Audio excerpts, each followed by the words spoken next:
busy and historical week. Also, we know that we had the funeral of Representative John Lewis, the legendary John Lewis, this past week, this past Thursday. And there's been so much talk about that. It was an emotional time. I watched it, basically all of it, on TV, watched on MSNBC, changed the channel, saw it, TV One carried it, all the different networks carried it. Saw Reverend James Lawson, who taught the civil rights workers, who taught them nonviolent direct action. Saw President Obama, saw all the people give the eulogy, George W. Bush, etc. Okay.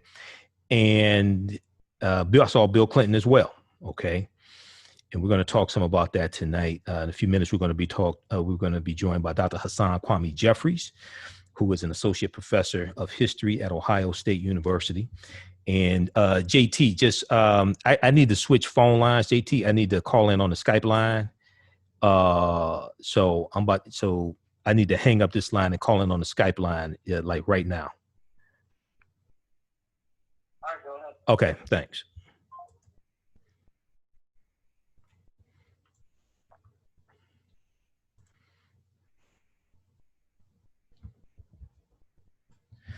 All right, so here we are.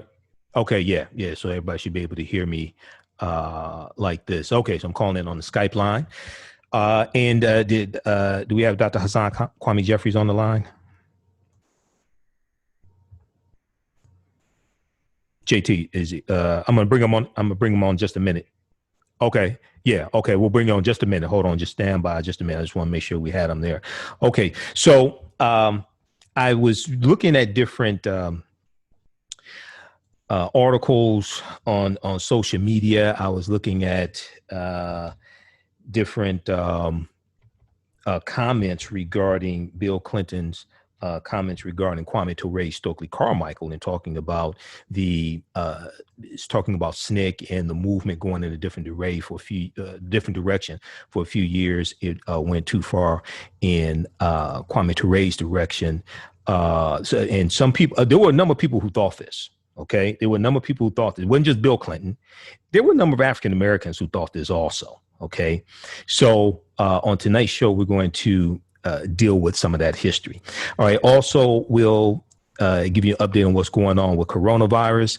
We'll talk about Ota Benga, the Bronx Zoo.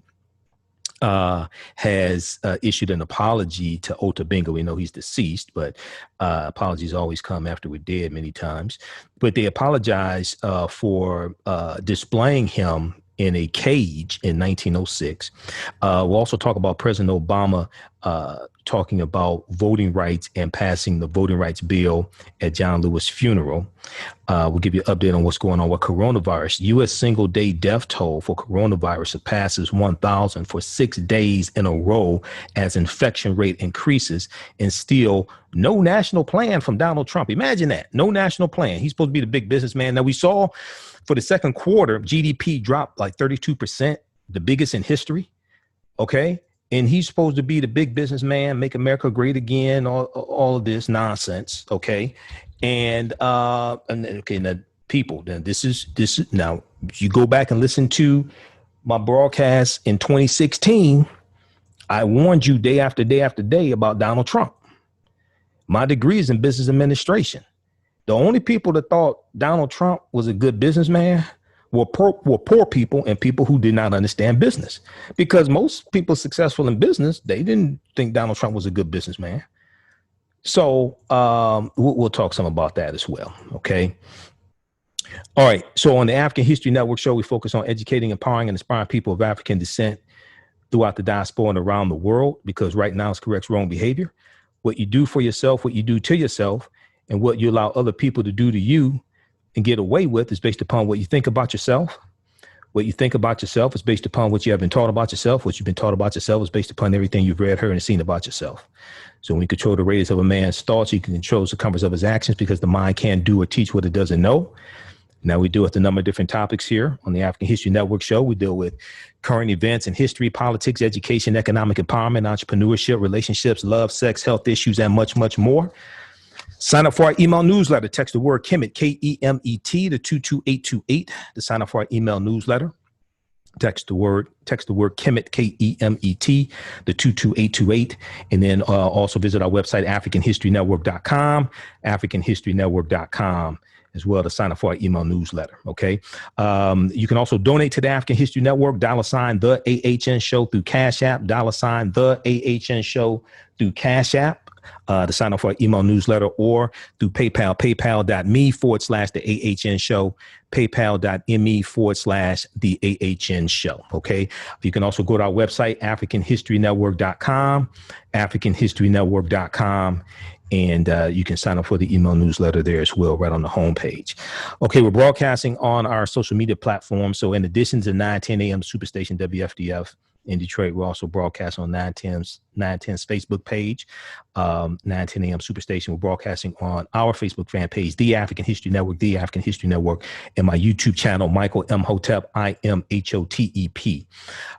Michael Imhotep, I-M-H-O-T-E-P. So you can watch us there as well. Turn on notifications on our social media platform so you know when we go live. All right, so Dr. Hasan Kwame Jeffries is a nephew to one of my teachers, Dr. Leonard Jeffries, and I talked to Dr. Jeffries this morning. He put me in contact with Dr. Hasan Kwame Jeffries. Dr. Hasan Kwame Jeffries is an associate professor of history at Ohio State University. He is the author of Bloody Lowndes, dealing with Lowndes County in Alabama, Bloody Lowndes, Civil Rights and Black Power in Alabama's Black Belt. He is also the editor of the book, Understanding and Teaching the Civil Rights Movement, Understanding and Teaching the Civil Rights Movement. Now, in 2009, Dr. Hasan Kwame Jeffries published his first book, Bloody Lowndes, Civil Rights and Black Power in Alabama's Black Belt. Bloody Lowndes tells the remarkable story of the ordinary people and college-age organizers from the Student Nonviolent Coordinating Committee, SNCC, who ushered in the Black Power era by transforming rural Lowndes County, Alabama, from a citadel of violent white supremacy into the center of Southern Black militancy. They achieved this extraordinary feat by creating the Lowndes County Freedom Organization, the LCFO, the Lowndes County Freedom Organization, which was an all-Black, independent political party that was also the original Black Panther Party, because their symbol, political parties have to have a symbol. Their symbol was a Black Panther. Okay. Now, Bloody Lowndes has been praised as, quote, the book historians of the Black freedom movement have been waiting for, end quote, and as, quote, an invaluable contribution to understanding current and future conversations on race and politics. We want to welcome to the African History Network show, Dr. Hasan Kwame Jeffries. Hotep, brother, how you doing tonight? Okay, I'm sorry. Hotep, brother, how you doing tonight? Hotep, brother Michael. I'm doing wonderful. All right. It's great to be on with you. Thank you, brother. Thank you, man. Well, you know, also you were on the advisory board for putting together the 56-page document, Teaching Hard History, American Slavery, the study from the Southern Poverty Law Center, which documents how the history of slavery in this country is being mistaught in schools all across the country. And it lays out numerous suggestions to better teach the history of slavery. So when I talked to you a little while ago, I referenced that as well, man. So it's an honor to have you on tonight. Well, look, brother, let's jump right into this. When I talked to you a little while ago, I said, you know, I saw the eulogy live. I saw the funeral live of Representative John Lewis, who was one of my frat brothers, member of Phi Beta Sigma Fraternity Incorporated. Okay, just so everybody knows. Okay, but all right. So I know you're a Capo, so you know I'm not gonna hold that against you, but it's all good. It's all good. It's all good. But I saw Bill Clinton's eulogy. And when he made his comments about Kwame Toure, Stokely Carmichael, you know, I tensed up a little bit. But now I understand the history. I tensed up a little bit. And then I was reading some articles and I was reading comments on social media, things like this. And I came across your opinion piece for the Washington Post, August 1st, 2020, entitled "Stokely Carmichael Did Not Deserve Bill Clinton's Swipe During John Lewis's Funeral." It is fantastic. So give us a synopsis of what this is. And we're coming up on a break in 5 minutes. Give us a synopsis about this piece that you wrote. Well, certainly, like you, I was sitting, doing a little work, had the funeral services on. I point out in the piece that I grew up in the Baptist church, so I can appreciate a good funeral. Right. And I was sitting here, and it was a culmination of, a week-long series of events, honoring John Lewis's life. And it was a good series of events. Right. Some of it wasn't as critical as it needed to be, but you know what? Sometimes in these moments, we forget a little bit of the past. And there's time enough to get back to that. But right. in this moment, I was watching just as you were. Clinton give his tribute in his usual sort of folksy way. Right. And then he sideswipes, right? Just throws Carmichael under the bus, trying to make a point that, and this is what's so critically important when he says this about Lewis, and what he essentially says is, Lewis lost the election for the chairmanship to Stokely Carmichael in 1966. Correct. But thank goodness the movement didn't go, and I quote, too far towards Stokely, and meaning that we didn't get too much black power. Mm-hmm. In the end, we stood with the nation swerves back. John Lewis prevailed, and not the John Lewis who's critiquing power and police in 1963. Right. Sort of at the March on Washington. Yep. The march out, exactly. So it's a very the swipe, if you will, and I say it was subtle, but it was savage. Mm-hmm. Because what actually was critiquing Carmichael as a stand-in for the more radical black tradition of organizing and political power, organizing for political power. So it was just as Carmichael, Kwame Toure, was used in or perceived in 1966 after calling for black power after the James Meredith March as sort of a stand-in for that black radical tradition going back to Marcus Garvey and black nationalism and the like. Right. So too did Clinton use him to say, look, America, we got it right? Thank goodness, because Lord knows what kind of hell we would have had to pay if the movement would have kept drifting, moving for the Black Power. To say nothing of the fact that it actually does.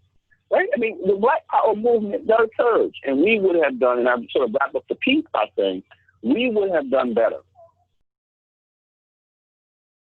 place had we, because Black Power, of course, is just a critique of structural racism and systemic racism. Not right. about love and individuals. It's about power. Right. And so we would be dealing with issues we were dealing with now with systemic racism if we would have dealt with them when Kwame Toure was calling for them more than 50 years ago.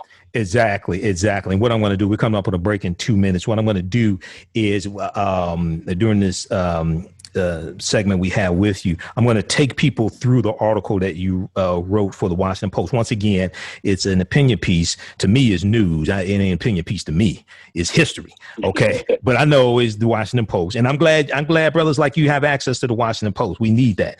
If Dr. Henry Louis Skip the Truth Gates can have access to the New York Times to write the piece ending the slavery blame game in 2010, and then your uncle, Dr. Leonard Jeffries, and myself, I did a show in response to that. Okay, you should have access to the Washington Post. Once again, it's called "Stokely Carmichael Didn't Deserve Bill Clinton's Swipe During John Lewis' Funeral." Now, as I said to you, and as I said to Professor Manu Ampim today, because Professor Manu Ampim called me before I called you, he interviewed Mukasa Dada with Willie Ricks, who's known as Willie Ricks. Willie Ricks was active in SNCC, and when you watch the second series of Eyes on the Prize, which dealt with 1966 through the 80s, Kwame Toure, Stokely Carmichael, was interviewed in there, and he talks about Willie Rick's activism in SNCC. Okay. And he talks about them introducing the Black Power term. Okay. Now, as I said to you and Professor Manu and Pam, both of you all agree with me. I see people attacking Bill Clinton, but what 99, I haven't seen anybody, especially on social media, say that what Bill Clinton said at the funeral was how John Lewis felt. And see, and when you dig into this history, right, you see that SNCC fragments. You dig into this history, you see one group goes one direction, the other group goes the Black Power direction.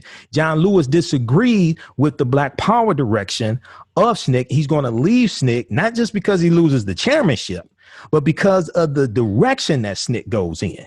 Okay. And so when we deal with these historical figures, and this is not to put John Lewis down, I cried when John Lewis passed away. I love John Lewis because I understand his history, and I understand he comes from the son of sharecroppers, things like this. But you deal with, it's not just black and white.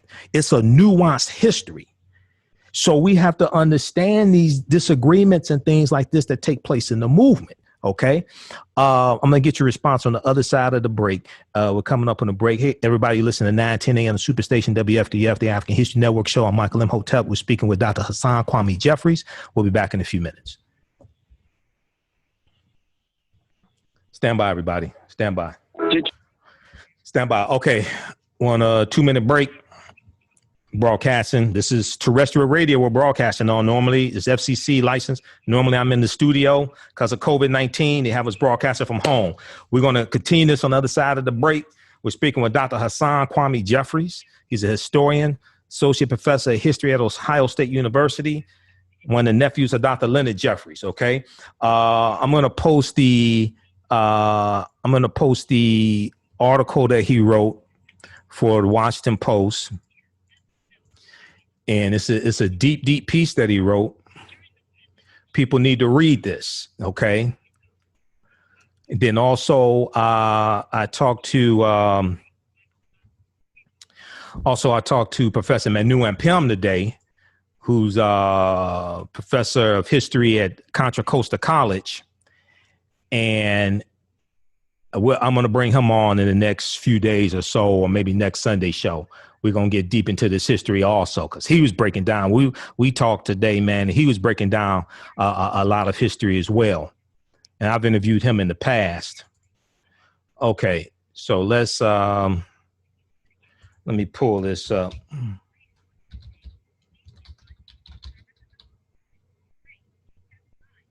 All right, stand by, everybody. Back from break in 1 minute. So read this op-ed article. They call it an opinion piece, but it's real news. Read this from Washington Post.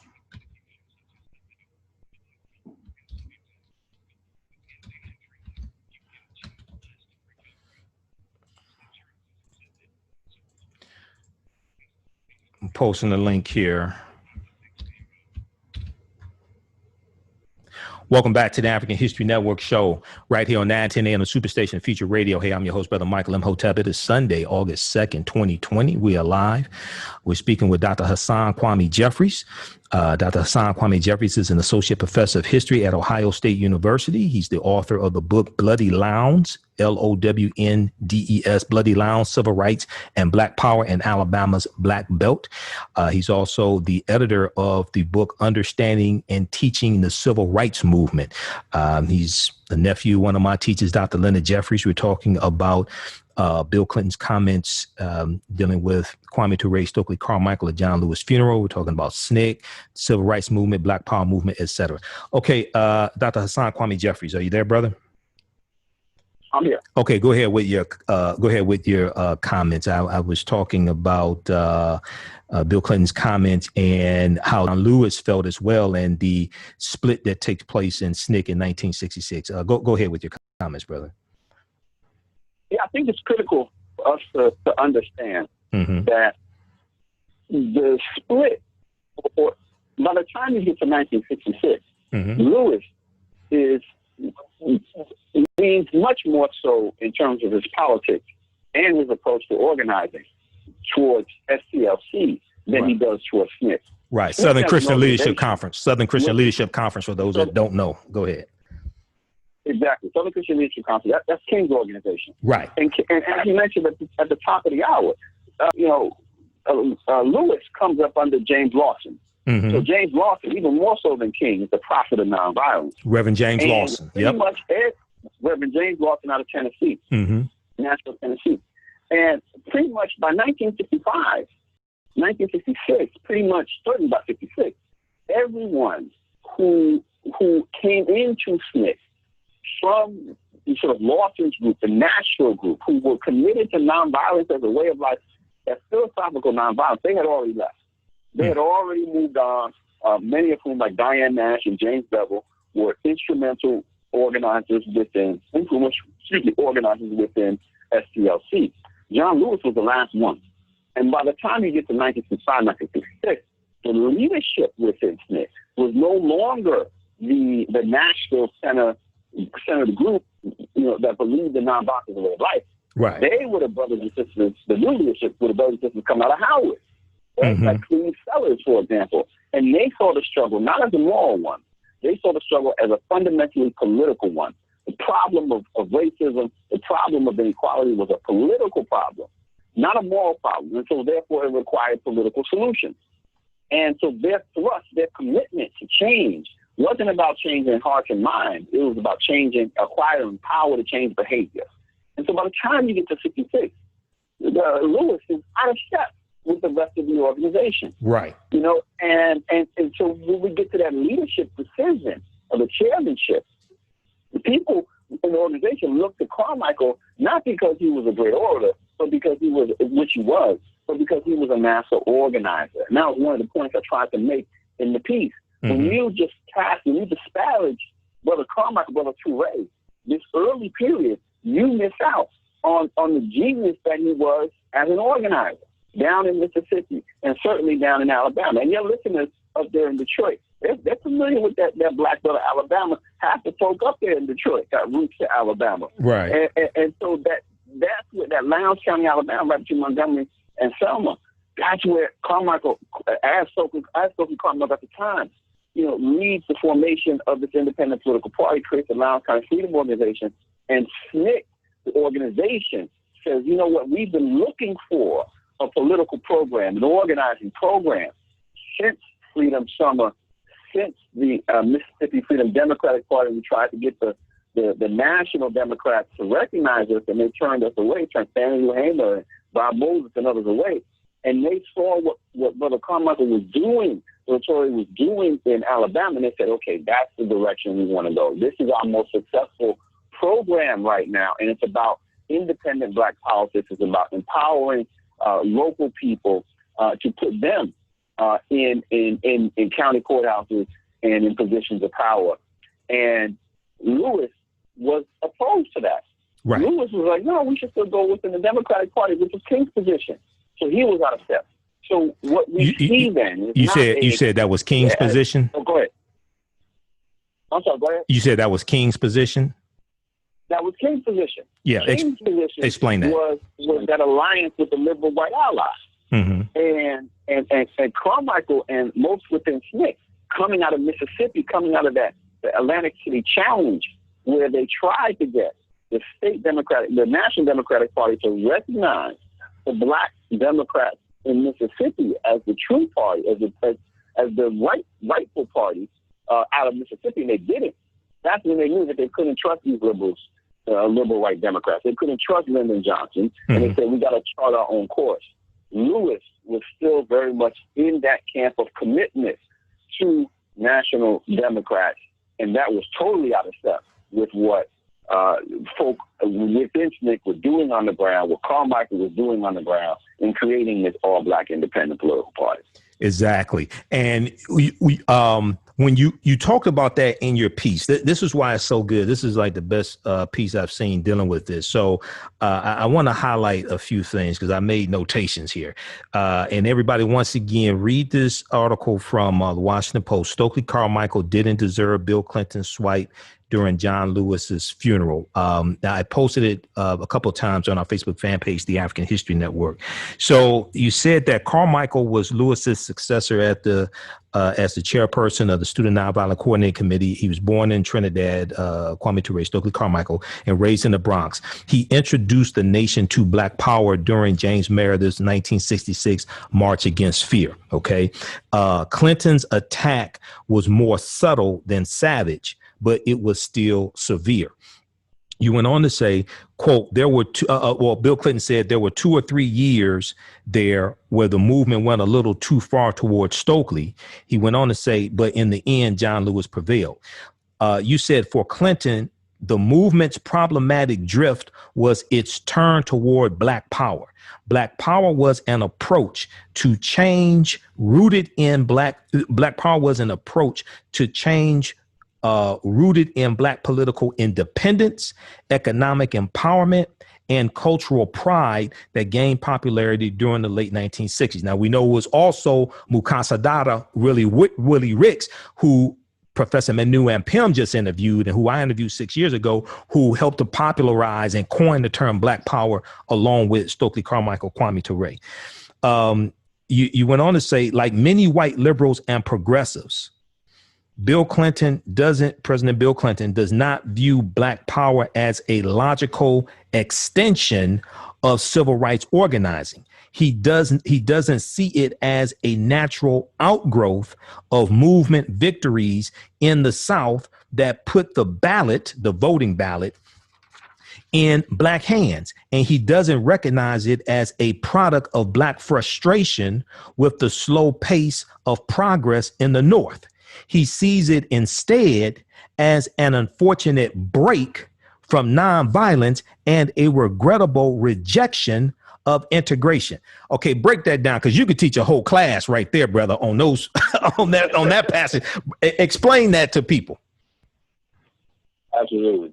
So what Clinton here is standing in again for sort of white liberals and progressives, even at the time, in the moment they're upset with Black activists, African Americans, as they embrace Black power, and they see it, they frame it as sort of a hijacking of the movement, and they don't see it as this natural progression, a natural outgrowth, right, that's born of, as I said there, born of both victories and defeat / slow pace of progress.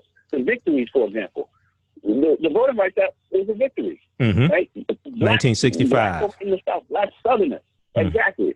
African folk in the South, they were denied their basic right to vote, and they needed to be able to vote short of revolution, pending revolution, in order to get some kind of protection, some kind of gain. Right. But the question that SNCC activists asked Brother Michael at that moment was, what does the profit, and another SNCC activist, good friend, still around, still active, Cortland Cotton said, well, the position paper said, what does it profit a man or a woman to gain a vote and not be able to control it?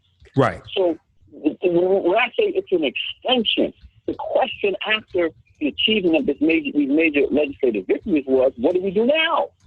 And coming on the heels of the experiences, and this is where the defeats come in, not getting the recognition from liberal Democrats in Mississippi the year before, now you got the vote. They're like, look, we can't go into the Democratic Party. We got to chart our own course. Right? So Black power, the political thrust, it literally stems from what had been gained, but also, and why it resonates beyond Alabama and Mississippi, and in Detroit and New York and California, is because things weren't changing fast enough there. Right. So it's not a radical break. And historians now, too many historians, will look at it and say, Black power undermined the movement. No, it's a continuum. Right? Exactly. It's a continuum struggle. Exactly. And I was just go ahead. Mike, let me just add this as well as part of that continuum. And this is important. We don't get enough words in your op-ed, but what's critically important to recognize as well is that not only is Black power not a radical break in a different direction, in some radical new direction, it is actually a return to what had existed before. What the break is, what's different about this moment is not black power, not the call for self-determination, autonomous institutions, cultural integrity. Ain't none of that new. Right. I mean, that is what black folk had been doing to survive coming out of slavery. Right. I mean, this is A. Philip Randolph. March on Washington in 41 was all black. Brotherhood of Sleeping Car Porters. Yep. Mm-hmm. Exactly. So this was a return to what had been successful before. And that's why it resonates. If it was just Stokely Carmichael in 66, as Kwame Toure in 70, just saying, hey, great, I'll follow me, black folks, that ain't going to work. Like, what are you talking about? Right. But they knew that this is what has sustained them over the years. And they also understood that this nonviolent direct action had got them as far as it was going to go. Now, what do we do? Now it's about political empowerment. Now,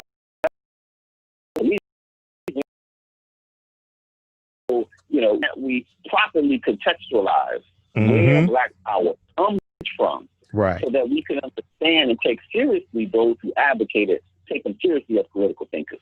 Well, I talk about the book oftentimes first of all, I just held up a few books. If people watching on Facebook and YouTube, one, Where Do We Go From Here? Chaos or Community by Dr. King, his last book that he wrote. Chapter 2 is entitled Black Power, because he talks about the Black Power movement. And in general, he embraced the ideology of the Black Power movement. He backed away from using the term Black Power because he said power doesn't have a color. And one of the things he was talking about also was saying that with Black Power and the Black Power movement, you also have to have programs along with the Black Power movement. Yep. It can't just be a slogan. But the other book that's lesser known by Professor Charles E. Cobb Jr., This Nonviolent Stuff That Gets You Killed, How Guns Made the Civil Rights Movement Possible. See, this book right here, man, when I hear certain people, let me put it like that, when I hear certain people talk about the civil rights movement, especially mainstream media, man, they leave out the arm. They don't even talk about the Deacons for Defense and Justice. And they made a movie about them. But this book, Professor Charles E. Cobb Jr., all these civil rights activists own guns, most of them. Okay. So when the difference was, many of them were saying, okay, when we have the civil rights march, leave your gun at home, but you're going to have African Americans who were protecting the civil rights workers from the bigots and the KKK and the white supremacists. They're protecting them with guns, okay, as well. So this why I say it's a nuanced history. To continue with some passages from your piece. Absolutely. No, you hit the nail on the head. When we talk about nonviolence, but we talk about it in isolation. Yes. Nonviolence never existed in isolation. Mm-hmm. Nonviolence and self-defense, especially armed self-defense, especially in the South, especially in the rural South, were complementary. The rural South. Defense. Yeah, you mentioned the Deacons for Defense coming out of Jonesboro and Louisiana. Mm-hmm. When they pick up guns, they're actually working with nonviolent core activists who are getting their head beat in by the Klan.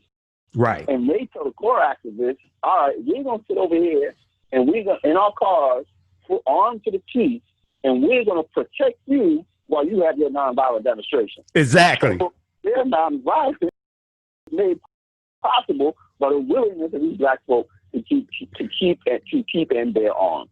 And so the relationship is really complementary. And the image, the image, we'll talk about this, is, as we sort of young, sort of just a black guy with a gun. There's a gun that thanks to the North, Huey Newton and Bobby Seale. Right. They both have roots to rural Louisiana and Arkansas. I mean, so, again, the critical moment of difference, what is different during the 50s and 60s, the civil rights era, is not black folk willing to defend themselves and vocally, say they are. The notion of nonviolence as a guiding philosophy and not attack it. That's what's different. And once that runs its course, black folk are back to doing what they have been doing all along. Exactly. So it served that. So you had two schools of thought, maybe three. One school of thought was nonviolence as a way of life. The other school of thought was nonviolence as a tactic, but not a way of life. Okay. So, right. Yeah. Now I encourage people also, go ahead. I would say that's critical, because when you take a person like Kwame Toure, coming out of Howard University in 1960, 1961, he's like, this is not a moral struggle. Right. I don't get this. Yeah, I understand what you're saying about this nonviolence as a philosophy. Look, strategically, it can work.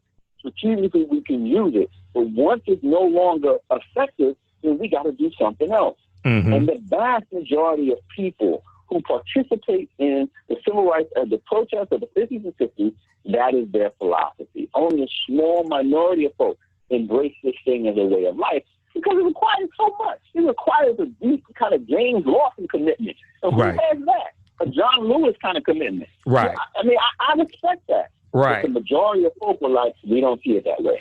And see, this is the thing. And no disrespect to these brothers, man. But see, I when I was talking to Professor Manu and Pam today, and I think I told you the same thing. In all this talk over the past few, maybe past 2 weeks, dealing with the passing of John Lewis, I've only heard Willie Rick's name maybe once in mainstream media, Mukasa Dada, and he was an organizer with SNCC on the ground.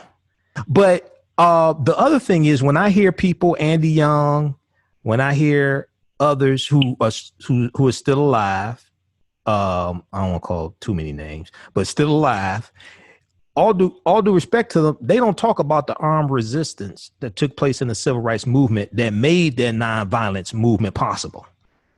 And that's problematic to me. That's problematic to me. Yeah. Okay. So people going crazy on social media. Calling number is 313-778-7600, 313-778-7600. If you have a quick question or comment as well. We're not going to have time for dissertations and manifestos, I'm telling y'all right now, but because he only has a few minutes. Okay.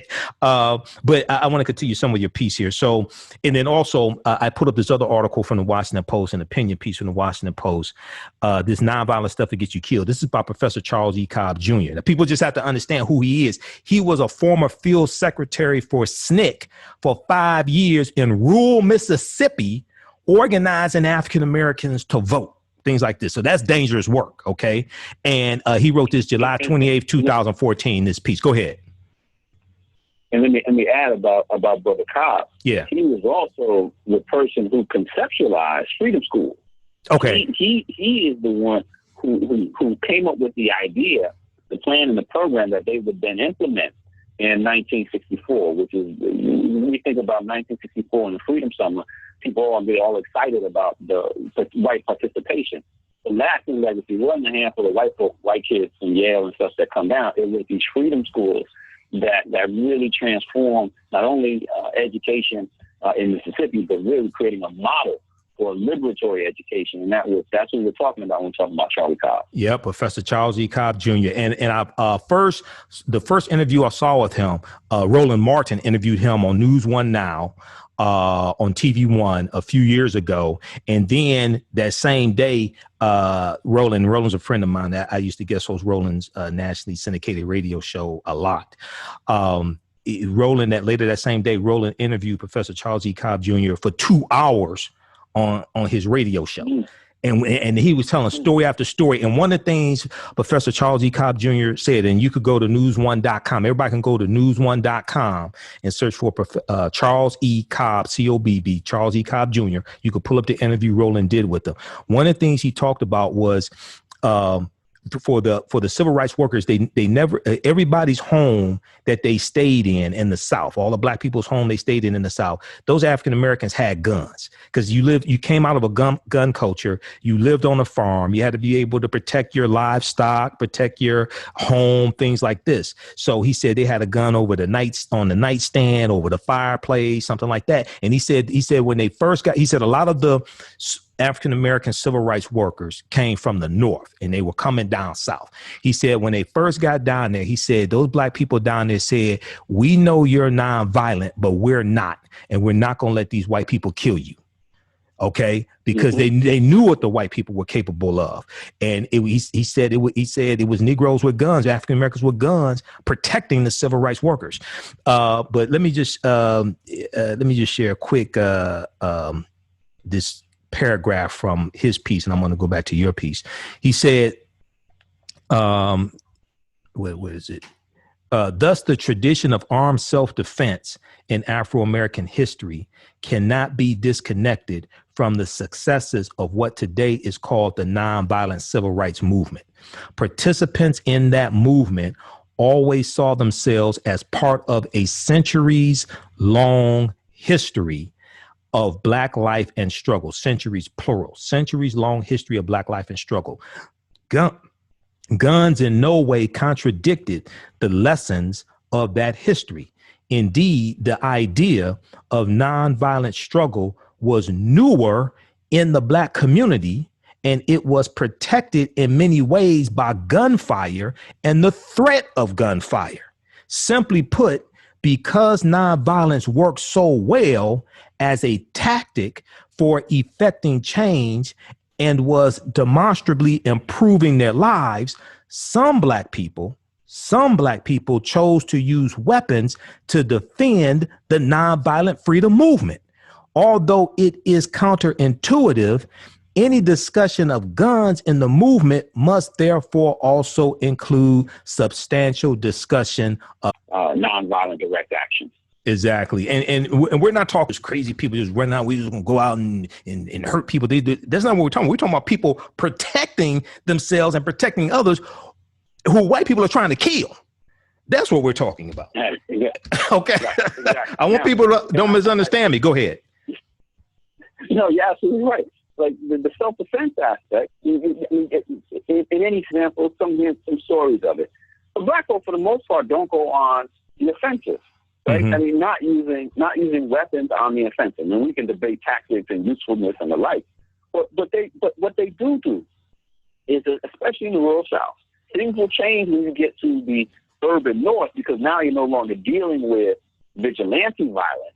You're dealing with police violence. You're dealing with the state in a public way. Now that changes the equation there. But when you're down in the South, especially in the rural South, as soon as black folk began to pick up their guns, those racial terrorists, they back down. Right. When they knew they would do these drive-bys, right? Right. Drive-bys at black men. These are night riders. They were driving by. Right. And then these movement families would pick up their guns and they would fire back. That was a major deterrent. Exactly. Fighting back for their lives. Exactly. And when you study Robert F. Williams and the Black Guard, and Robert F. Williams was the president of the Monroe County chapter of the NAACP. Okay. And he advocated African Americans protect themselves, protect civil rights workers, things like this. They talk about the black. There was a documentary called Negroes with Guns, and he also wrote the book Negroes with Guns. And one of the things they talked about, it was that when the Klan would come through their neighborhood, the Klan would drive through their neighborhood, a lot of African Americans would run in the house, pull down the shade. The Black Guard would go in the house, get their guns. They would come out, stand on the sidewalk in a line and stand in the line with their guns and stare the Klan down, and the Klan would just drive on by. And one of the things they were saying was that the Klan believed in white supremacy, but they weren't willing to die for white supremacy. Okay. Yeah. That's it. And this is the myth, the great myth behind white supremacy, right? Mm-hmm. Is this belief in superiority, but it's just cowardice. Right. And black folk understood. They knew they were outnumbered. They mm-hmm. knew that behind the Klan was the state, right? Mm-hmm. You're not just dealing with the Klan. Right. The Klan is connected with the police. And the sheriff, the police, all that. Yep. It's all wrapped up, right? And then you got to deal with these, the militias. So black folk understood, right? Like that was part of the problem about going on the offensive, right? Because mm-hmm. it would be more than just these terrorists. Right. But they understood too that they were cowards. Right. Right. That they weren't willing to die, right? Right. For their principles in the way black folk were willing to die to save their lives. Exactly. Okay. Now I know you're short on time. I think we got 5 minutes before the break. How much more time do you have? Just curious. I don't want to jam you up. We Go ahead. How much more time you have?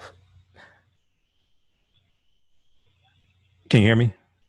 Oh, me? Yeah, you. I'm sorry. We can go to top. Oh, yeah, we can go to the top of the hour. We can go to the top of the hour. Okay. That's okay. Okay. Yeah, that's fine because we got 5 minutes before the break. Okay. So let me see something here. Okay, let me I want to share a little bit more of your piece here that you wrote. Okay, so you said Clinton's remarks were disappointing, but not surprising. Soon after Carmichael called for Black Power, a chorus of left-leaning voices denounced him as the prophet of rage and the high priest of hate. This criticism has never abated. I repeat, this criticism has never abated. Instead, it has been bolstered by historians who take a dim view of activists who embraced racial solidarity and reinforced by cultural influencers who share the same negative perspective. This mischaracterization of Carmichael, Kwame Toure, serves a purpose. It allows people to dismiss his critique of America. Carmichael believed that racial inequality was fundamentally a political and economic problem. Let me repeat. Kwame Toure, Stokely Carmichael believed that racial inequality was fundamentally a political and economic problem. Achieving racial equality therefore required a radical transformation of American politics and economics. Unlike Lewis and other adherents to philosophical nonviolence, Carmichael Kwame Toure did not believe that racism was principally a moral dilemma. Love, therefore, would not be enough to protect Black ballots, Black people, Black votes, Black ballots, provide Black children with the education they deserved, lift Black people out of poverty, or stop radical terrorism. Okay, go ahead and the remaining couple of minutes, go ahead and comment on that. Well, I think the key point I was trying to make there is, yes, we were disappointed by this drive-by that Clinton did on Stokely Carmichael, but it is not surprising because this has been the narrative about the civil rights movement and the Black Power era and Black radicalism and Stokely Carmichael for some 50 years, and it absolutely serves a particular purpose, and that is to reduce the problems of racism to individuals and individual behavior, and not address what Kwame Toure was pointing out, even at this young age, and to critique only gets stronger as he develops politically. Even when this is about systems, this is about structures. Right. Eventually, Kwame Toure is like, look, we can't even operate within this capitalist structure. We can't even operate within this existing political structure. We got to push hard towards Pan-Africanism and specifically towards socialism. And he's moving. I mean, he's developing all the great thinkers evolve. But even at this age, he's like, look, well, I may not be at the socialist point yet, African socialism, but I know that this darn thing ain't working. Right. And that it's not about just a couple bad apples, right? Like this is about the entire system is corrupt. And so that's what we don't want to deal with. That's what these folks don't want to deal with. They don't want to deal with that structural critique. So they don't want to deal.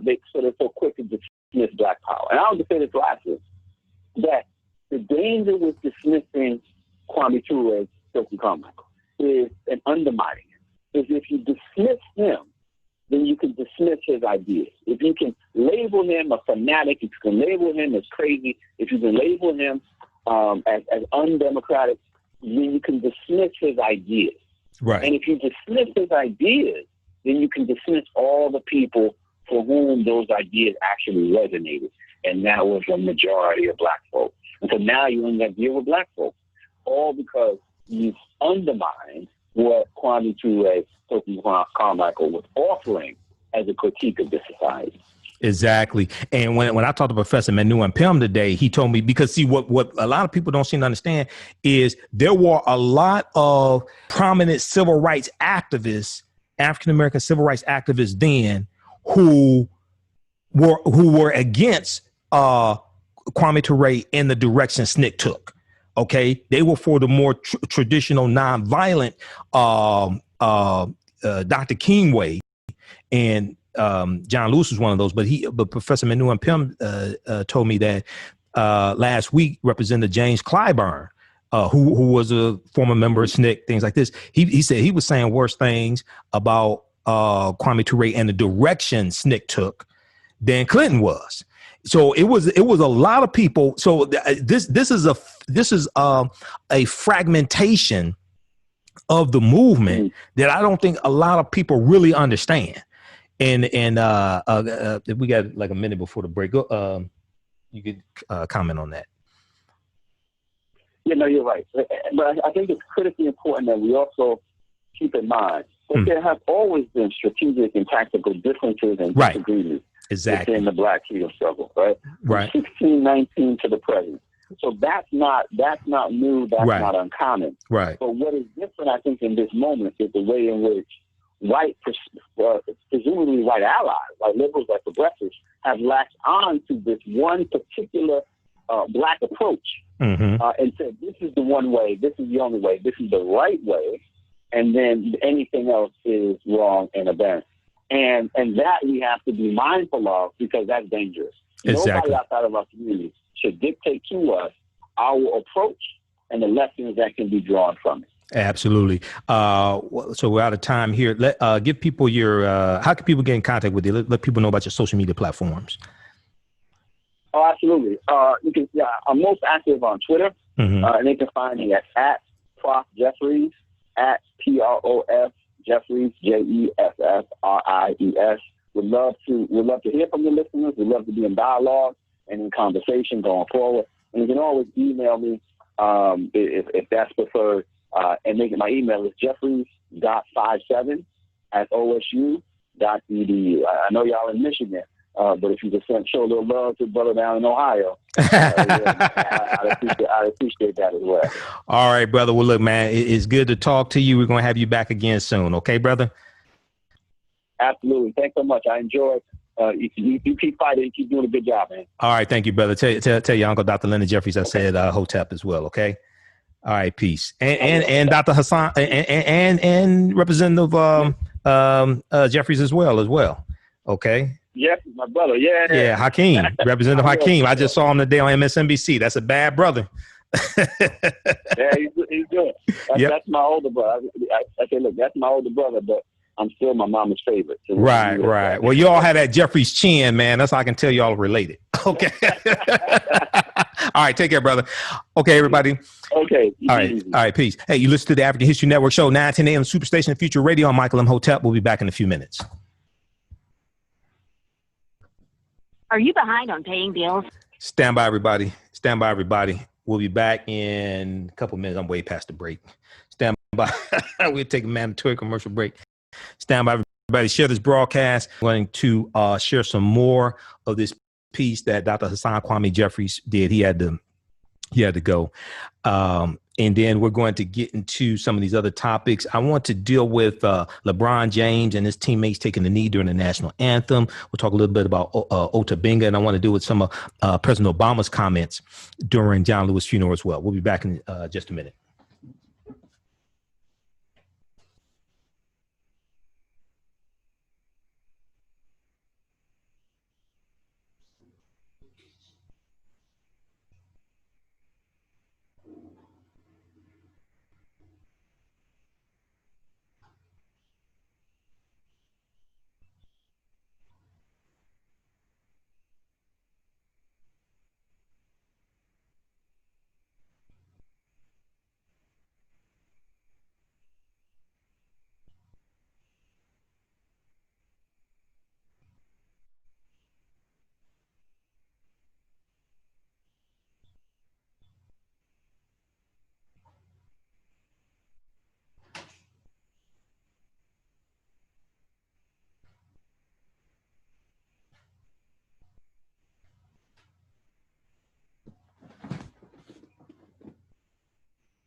Stand by. To those found in original Medicare.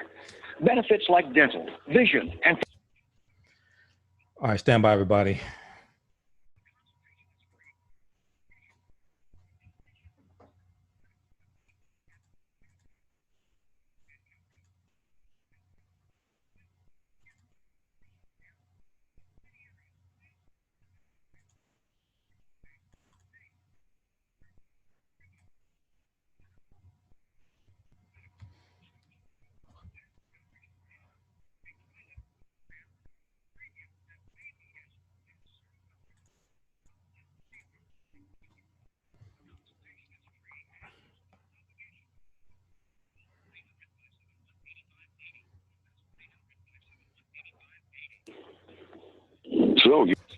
Stand by, everybody. We'll be back in a couple minutes. Okay, let's see who we have here.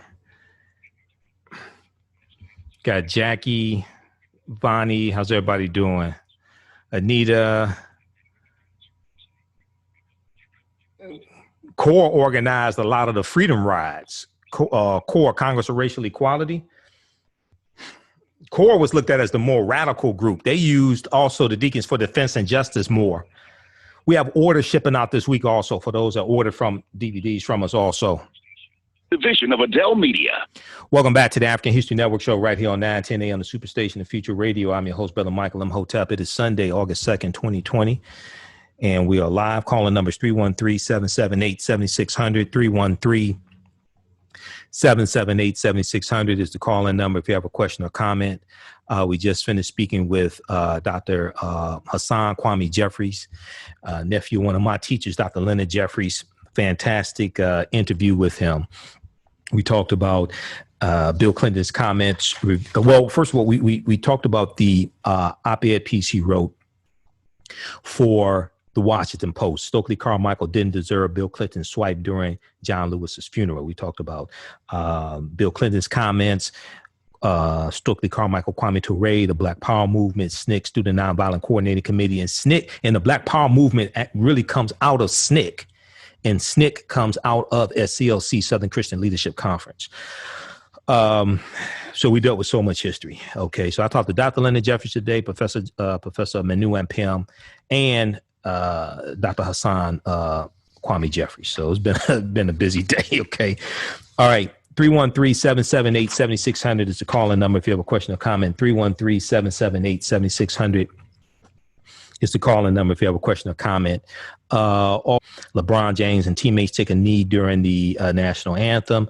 Ota Benga gets an apology from the Bronx Zoo.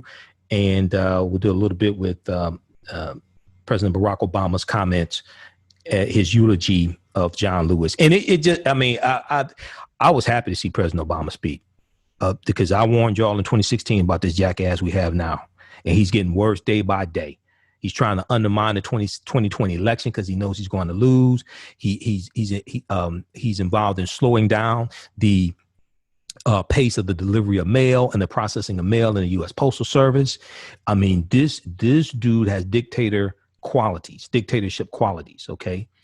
And speaking of dictators, if you saw the post that I did today, August 2nd, 1934, today is the anniversary of Adolf Hitler becoming a dictator in Germany. Okay. Go to history.com. I posted an article dealing with that, and it dealt with how when Hitler and the Nazi Party came into power, they dismantled the what was left of the democratic government in Germany and start rewriting the laws, things like this. See, we don't understand history enough to keep history from repeating. I'm just saying, okay. And authoritarianism doesn't happen overnight. It happens incrementally. It doesn't happen all at one time. It happens incrementally. Okay. They start ignoring the Constitution, trying to change the Constitution. They start ignoring the law. Things like this, letting their friends out of prison, giving their friends pardons who've been convicted. Okay. All right. So let's continue with this piece. And JT, do we have any callers, JT? JT, we have any callers? Okay, maybe you can't hear me right now. Let's go back to this piece that Dr. Hasan Kwame Jeffries wrote for the Washington Post. Stokely Carmichael didn't deserve Bill Clinton's swipe during John Lewis's funeral. So he went on to say, dismissing Stokely Carmichael allows people to ignore systemic racism and to emphasize instead individual prejudicial behavior. Prejudicial behavior. Now, racism is a system of advantage and privilege distributed based upon race. Racism does not have anything to do with not liking people, calling people racial epithets. Okay. You're not dealing with people's hearts in general. Okay. And this is the mistake people make. People think that if you can change their heart, then you change the overall system. Not necessarily. Racism is a system of advantage and privilege distributed based upon race. Racism occurs when one race of people control the majority of the wealth, power, resources, benefits, privileges, land, access to education, access to opportunity, and they use that to marginalize, subordinate, and do harm to another race of people.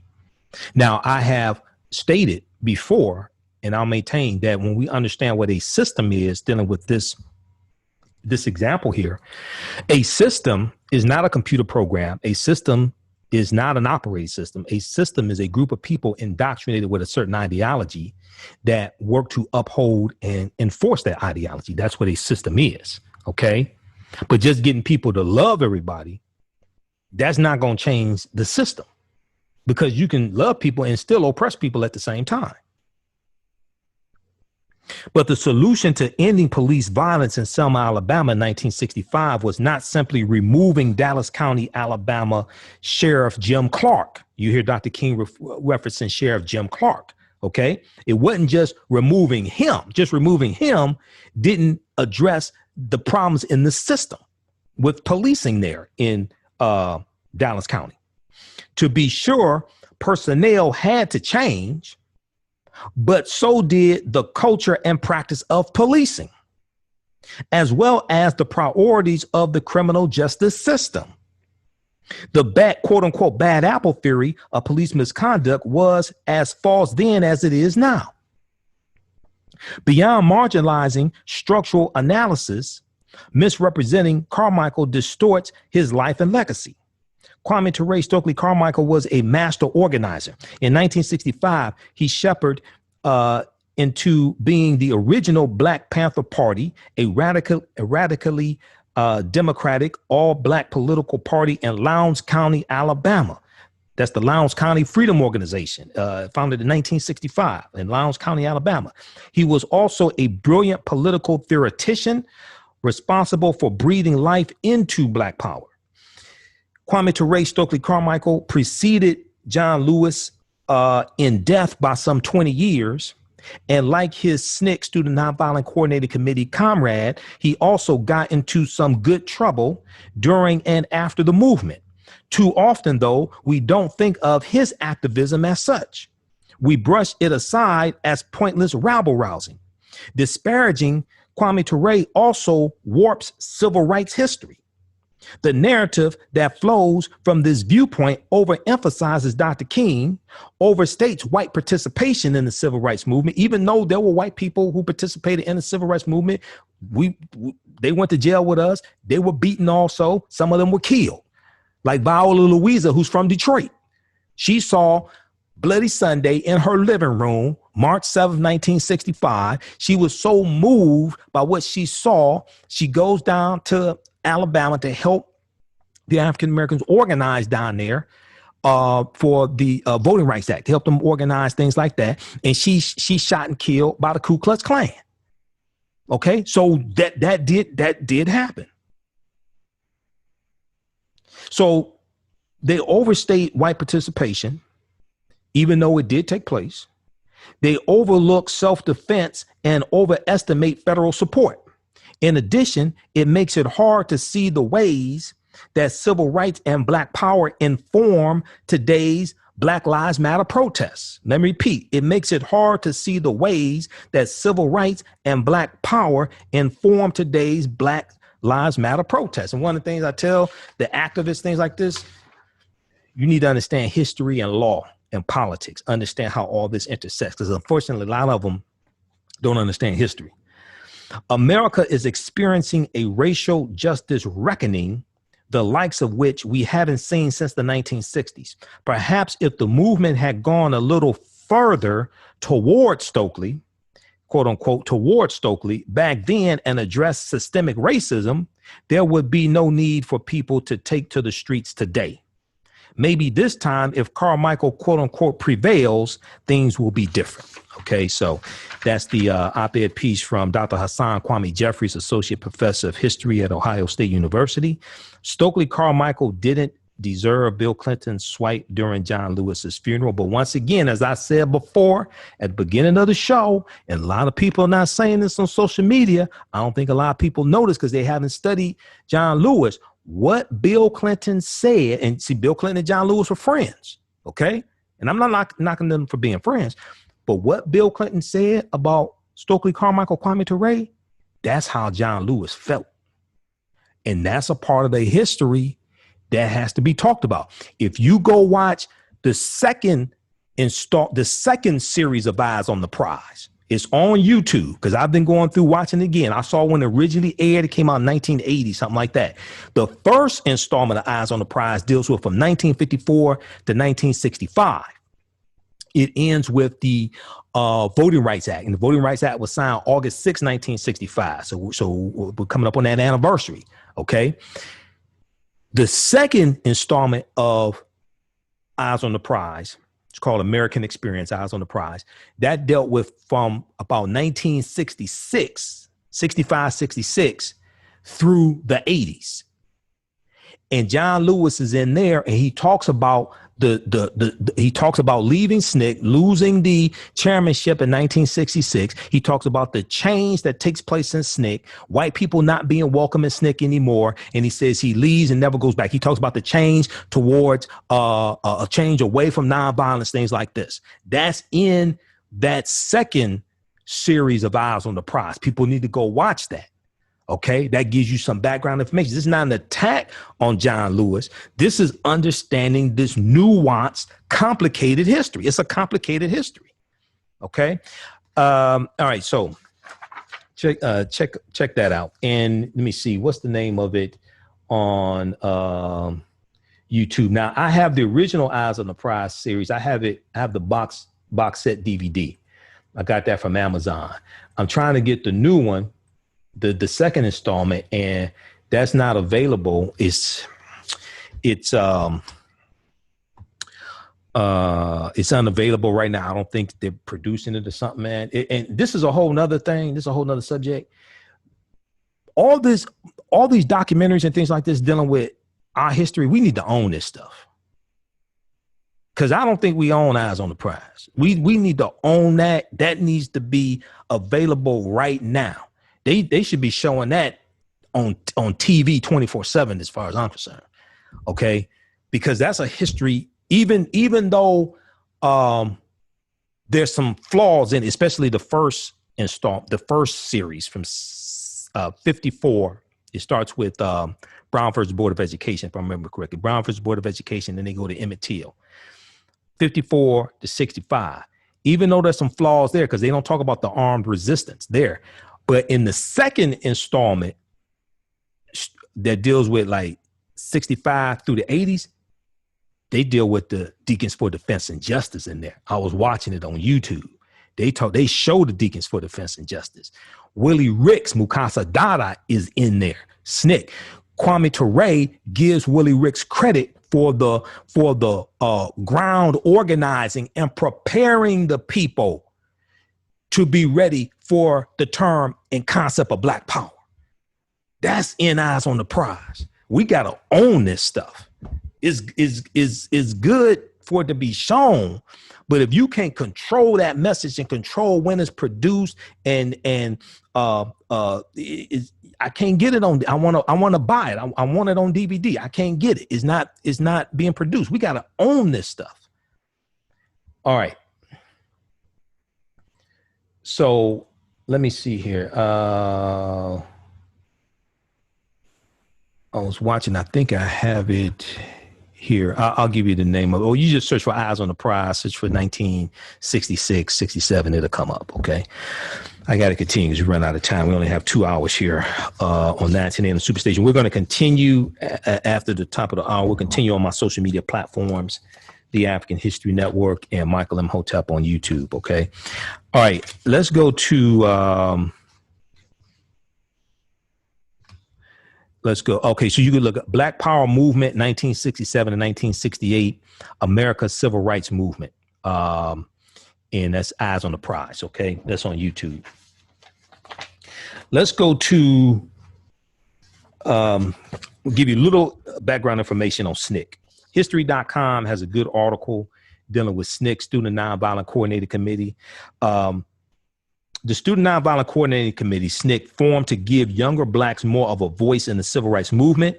It became one of the movement's more radical branches. In the wake of the early sit-ins at lunch counters closed to African Americans, which started in February 1960 in Greensboro, North Carolina, Ella Baker, who does not get a lot of credit for her work. She was a co-founder of the Southern Christian Leadership Conference, along with Dr. King.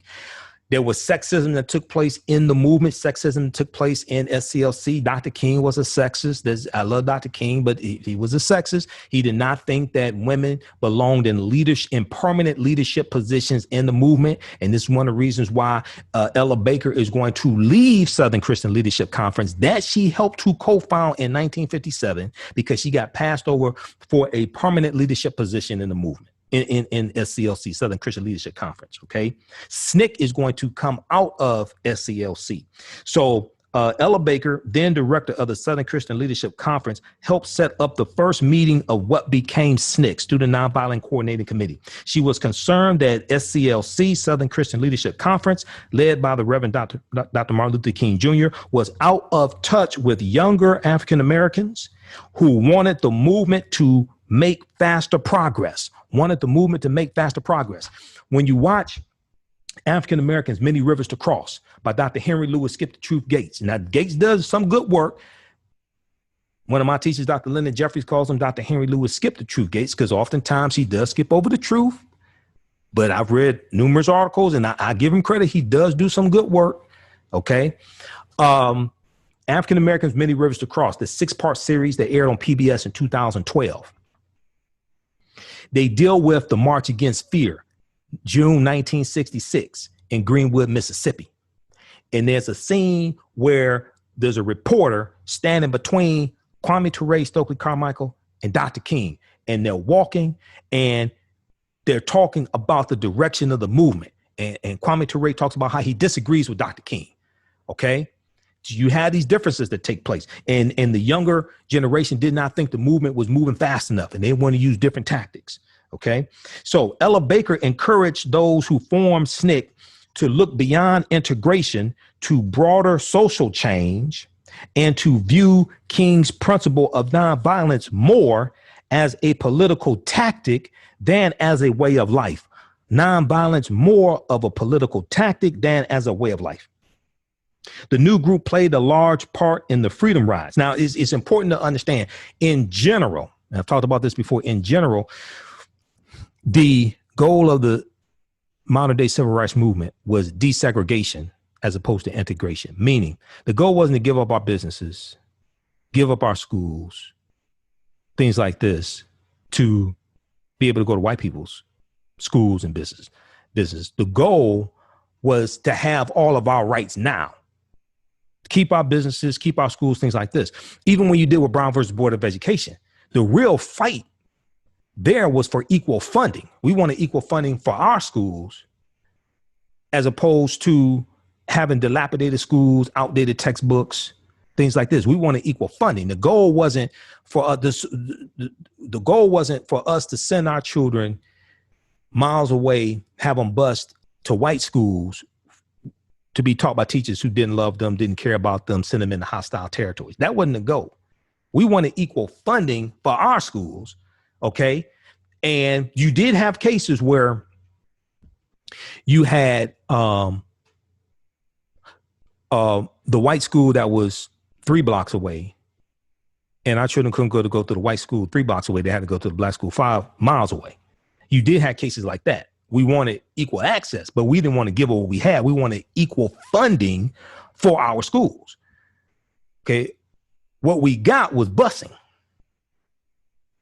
And one of the things that happened was, because children were taken out of a lot of our schools, the population, a lot of our schools dropped. So a lot of those schools had to be closed. We lost a lot of African-American teachers, African-American principals, things like this. Okay. So what we got wasn't necessarily what we wanted and what we fought for. Now you're going to have some elitists who that's what they wanted, but that's not what the masses of African Americans wanted. So we have to understand those nuances. We have to understand that difference. Okay, so the new group played a large part in the freedom rides aimed at desegregating buses and in the marches organized by Dr. King and SCLC, Southern Christian Leadership Conference. Under the leadership of James Foreman, Bob Moses, and Marion Barry. Marion Barry goes on to become the mayor of Washington, D.C. twice. Under the leadership of James Foreman, Bob Moses, and Marion Barry, the Student Nonviolent Coordinating Committee also directed much of the black voter registration drives in the South. 3 of its members died at the hands of the Ku Klux Klan during the Mississippi Freedom Summer 1964. That's Goodman, Schwerner, and Cheney. Events such as these heightened divisions between Dr. King and SNCC. Okay. The later, SNCC objected to compromises at the 1964 Democratic National Convention, where the party refused to replace the all-white Mississippi delegation with the integrated Freedom Democrats. Hey, Imhotep, we do have to go to break. I'm sorry, I didn't realize we were past break. Okay, we'll continue this on the other side of the break. Listen to the African History Network show, 9:10 a.m. Superstation Future Radio. I'm Michael Imhotep. We'll be back in a few minutes. All right, stand by, everybody.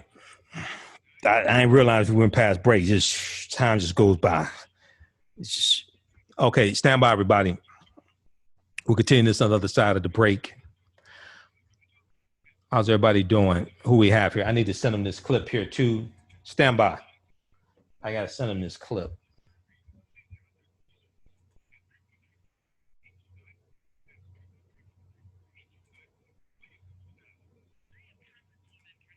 Stand by, everybody. Everybody share this broadcast on your social media platforms.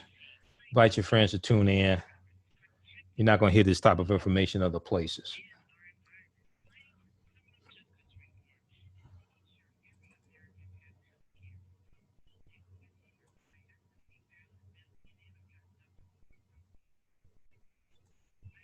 Okay, just a minute here. I got to send this email.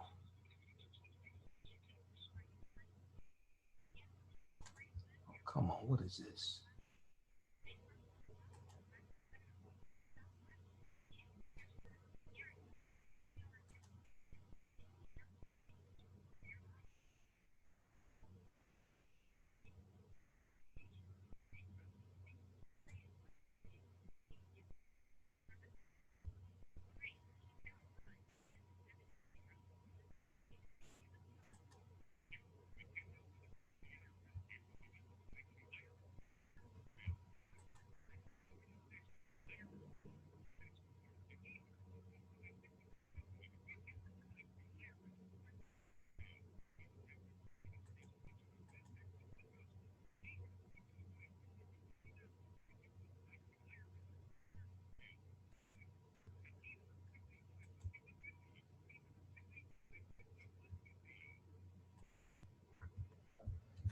Welcome back to the African History Network show right here on 910 a.m. the Superstation of Future Radio. I'm your host, Brother Michael Imhotep. It is Sunday, August 2nd, 2020, and we are live. Hope everybody's doing well. Calling numbers 313-778-7600. 313-778-7600 is the call-in number if you have a question or comment. Okay, so JT, do we have any callers?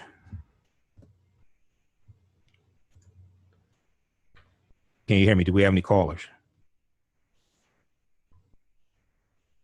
All right, let's continue.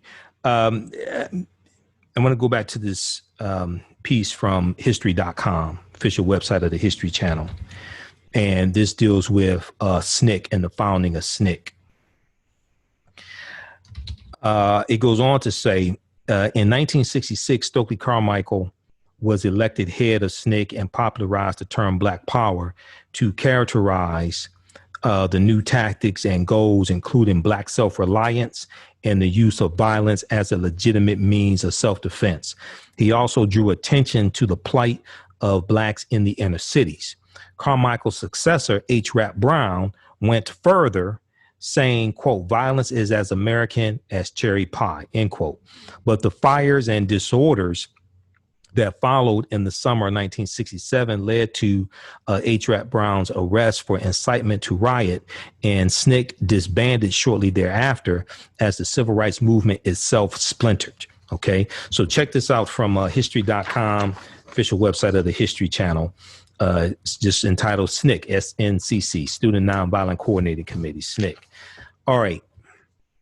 And then also history.com has a good piece on Stokely Carmichael also. Where is that one?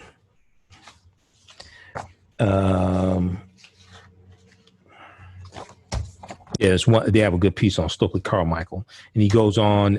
He goes on to join the Black Panther Party for self-defense as well. Okay, all right. 313-778-7600 is the call-in number if you have a question or comment. JT, do we have any callers?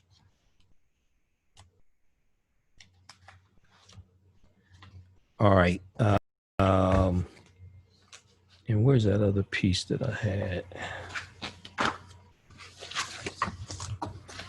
Let me see something here. Okay, yeah, Stokely Carmichael from history.com as well. So check that article out. They had a good piece there also.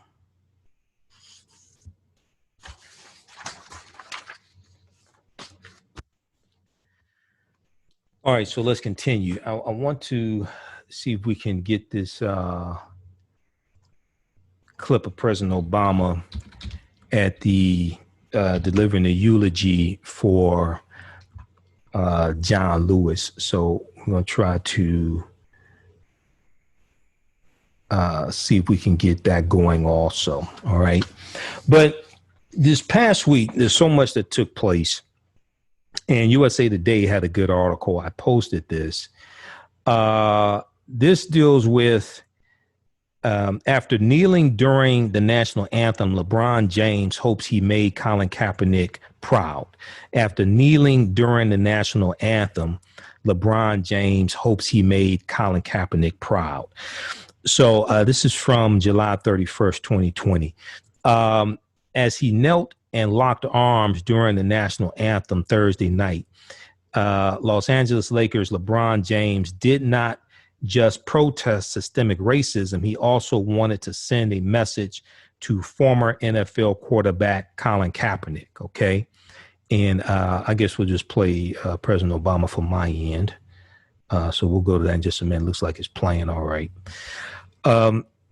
He said, quote, "I hope we made Cap proud. I hope we continue to make Cap proud every single day.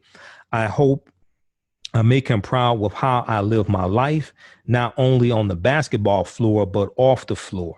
LeBron James said after the Lakers 103-101 win over the Clippers Thursday. He said, quote, I've been one to always speak out about things that I feel like is unjust.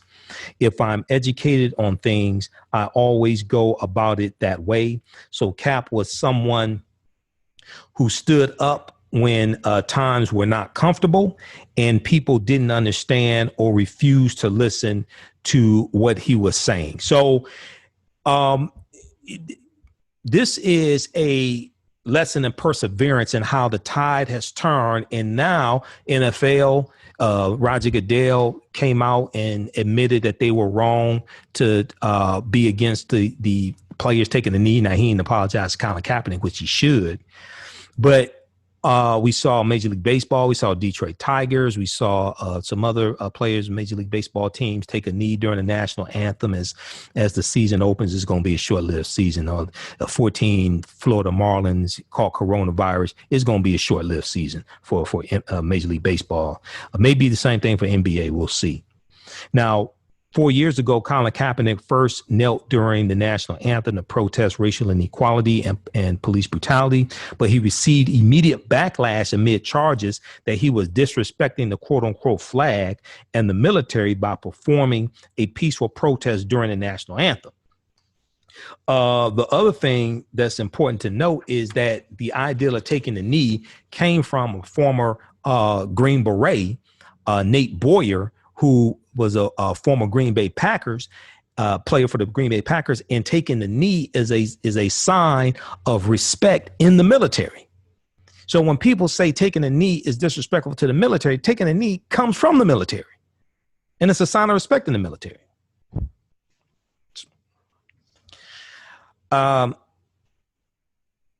Okay, so I saw that caught my eye. Check out this article from USA Today.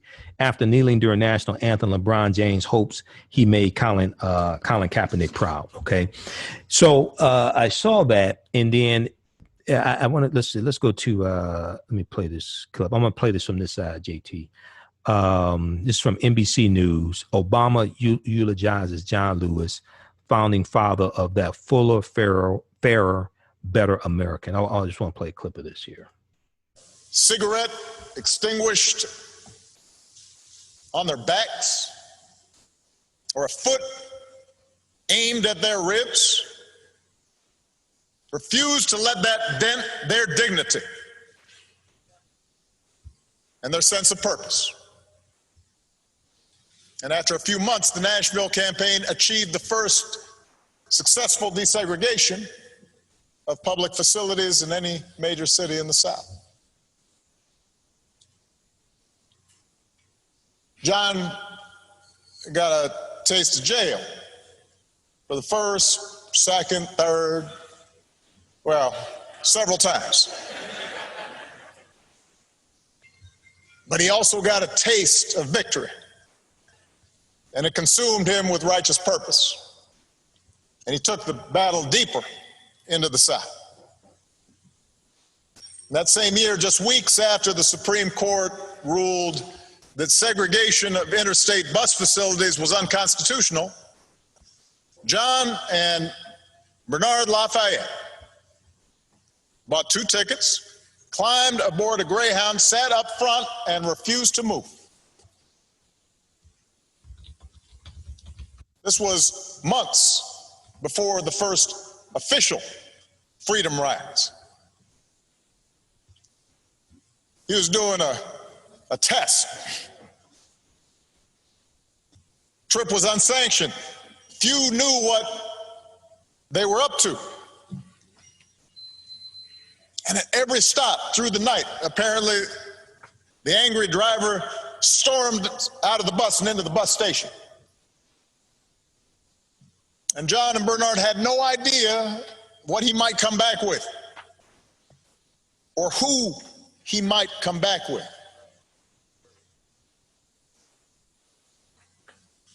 Nobody was there to protect them. There were no camera crews to record events.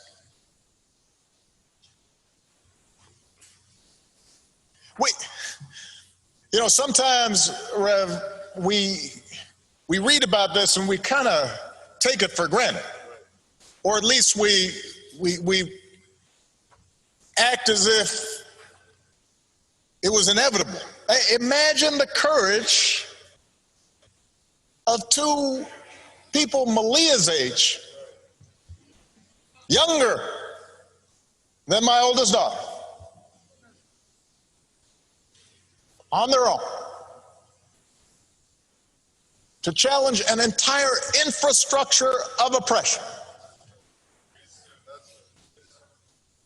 John was only 20 years old, but he pushed all 20 of those years to the center of the table, betting everything, all of it, that his example could challenge centuries of convention and generations of brutal violence and countless daily indignities suffered by African Americans. Are you looking for a great deal on advertising? Here at 19 AM Superstation, we're going to make an offer that you can't refuse with our Godfather package special. You receive $200. That's right. Hey, JT, we're on break. That's $2.50 per spot. All spots must end within a 30-day schedule. And 9:10 a.m. Superstation will produce your spots for free. Please contact Renisha Williams at 313-434-8291. That's 313-434-8291. Please call now. JT, we're on break. No, we're back. We haven't had audio from you in a couple minutes now. Oh, you didn't have audio? Oh, okay. Oh, it wasn't playing? Okay. Let me send you this. I thought it was playing. It was playing on my end. I wonder why. Line 2 is open. Hold on. Let me send you. I'm gonna send you this clip of. Yeah, whatever you're using it on, it's not translating over. Okay. Let me send you this clip of President Obama and start. I'm gonna send it to you now. I'm not sure why, because people on Facebook and YouTube can hear it. It is not going through Skype. I'm calling into the show through Skype, so it's not. That's weird. Okay, line 2 is open. I mean, channel 2 is open. Okay, I just sent it to you. Do me a favor, start up at like about the 9-minute mark if you can.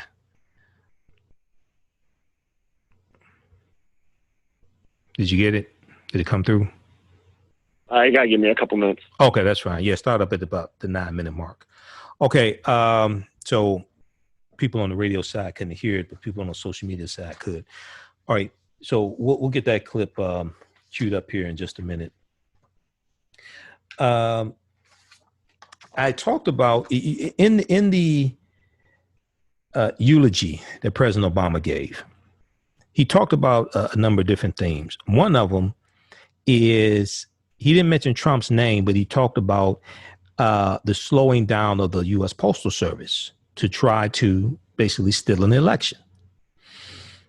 Washington Post had an article from, I think, July 31st, 2020. Postal Service backlog sparks worries that ballot... Yeah, so I got it ready whenever you are now. Okay. Postal Service backlog sparks worries that ballot delivery could be delayed in November. Postal Service backlog sparks worries that ballot delivery could be delayed in November. We'll go back to President Obama. We'll come back to this. And then I want to get into one of the things he talked about in his speech was Shelby County versus Holder, U.S. Supreme Court case of 2013. He didn't mention it by name, but he talked about the Supreme Court gutting Section 5 of the Voting Rights Act. We're going to talk a little bit about that because the bill to strengthen the 1965 Voting Rights Act has passed the U.S. House of Representatives, but is stuck in the U.S. Senate.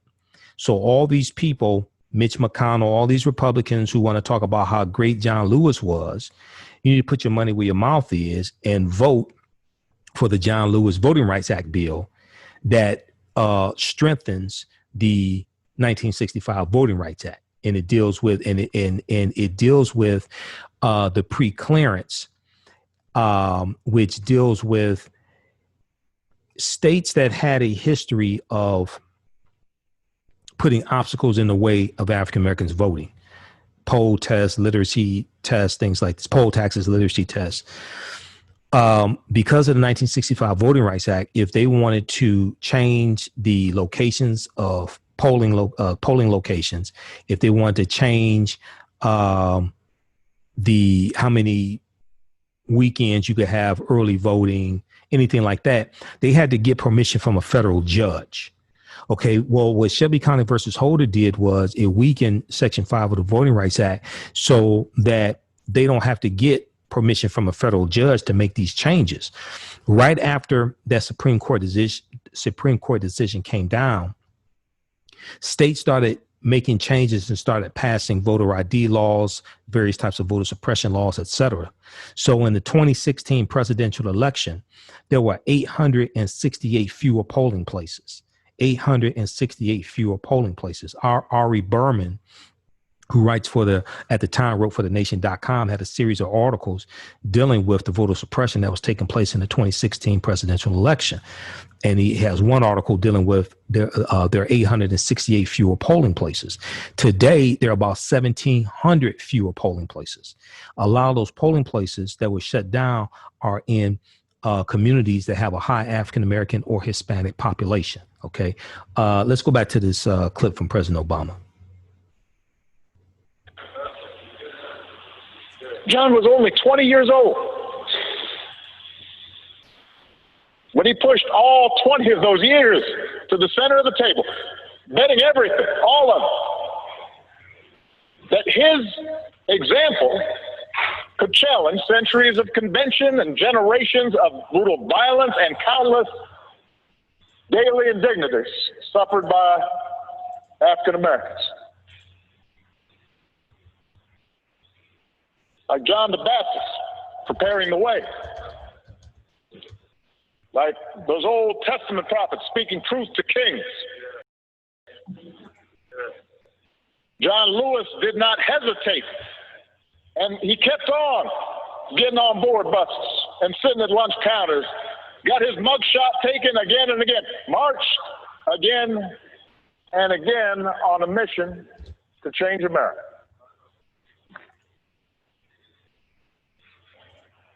Spoke to 250,000 people at the March on Washington when he was just 23.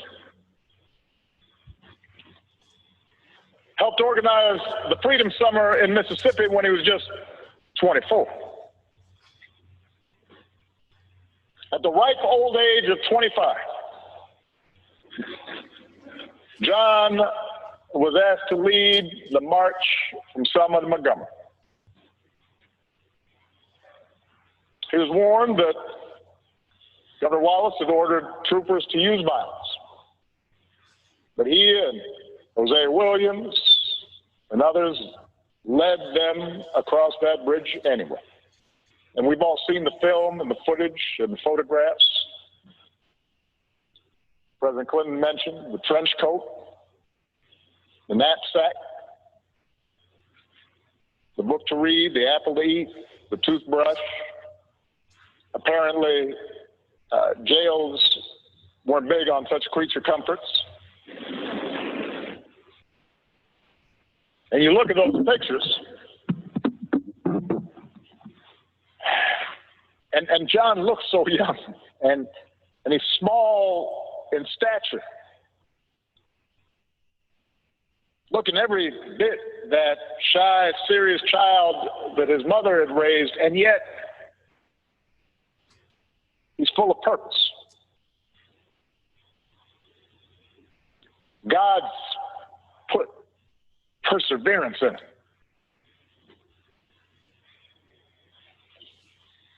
And we know what happened to the marchers that day. Their bones were cracked by billy clubs, their eyes and lungs choked with tear gas. They knelt to pray, which made their heads easier targets. And John was struck in the skull, and he thought he was going to die. Surrounded by the sight of young Americans gagging and bleeding and trampled. Victims in their own country of state-sponsored violence. And the thing is, I imagine initially that day, the troopers thought they'd won the battle.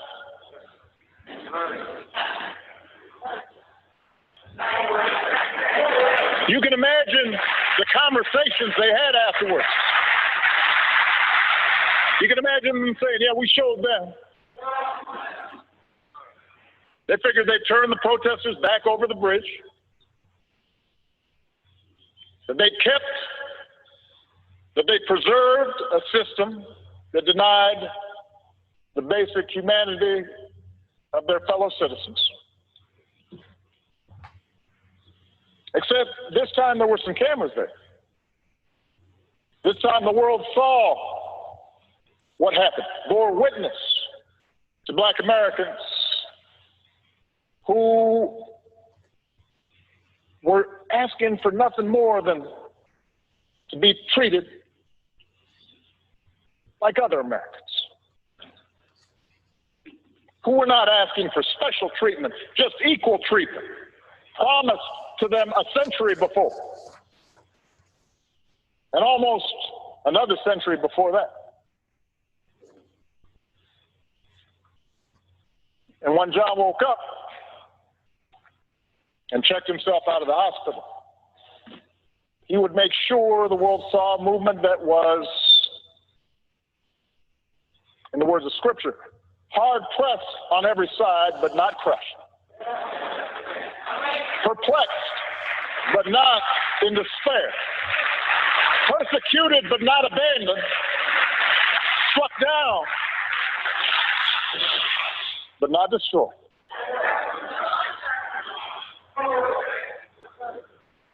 They returned to Brown Chapel, a battered prophet, bandages around his head. And he said, more marchers will come now. And the people came. And the troopers parted. And the marchers reached Montgomery. And their words reached the White House. And Lyndon Johnson, son of the South, said, we shall overcome. And the Voting Rights Act was signed into law. The life of John Lewis was in so many ways exceptional. It vindicated the faith in our founding, redeemed that faith. At most American of ideas, the idea that any of us, ordinary people without rank or wealth or title or fame, can somehow point out the imperfections of this nation and come together and challenge the status quo and decide that it is in our power to remake this country that we love until it more closely aligns with our highest ideals. What a radical idea. What a revolutionary notion. This idea that any of us, ordinary people, a young kid from Troy, can stand up to the powers and principalities and say, no, this isn't right, this isn't true, this isn't just. We can do better. On the battlefield of justice, Americans like John, Americans like Reverend Lowry and C.T. Vivian, two other patriots that we lost this year, liberated all of us. But many Americans came to take for granted.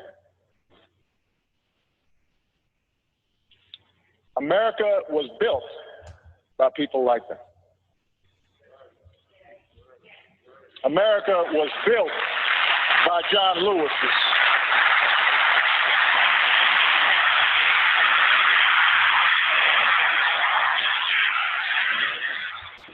He, as much as anyone in our history, brought this country a little bit closer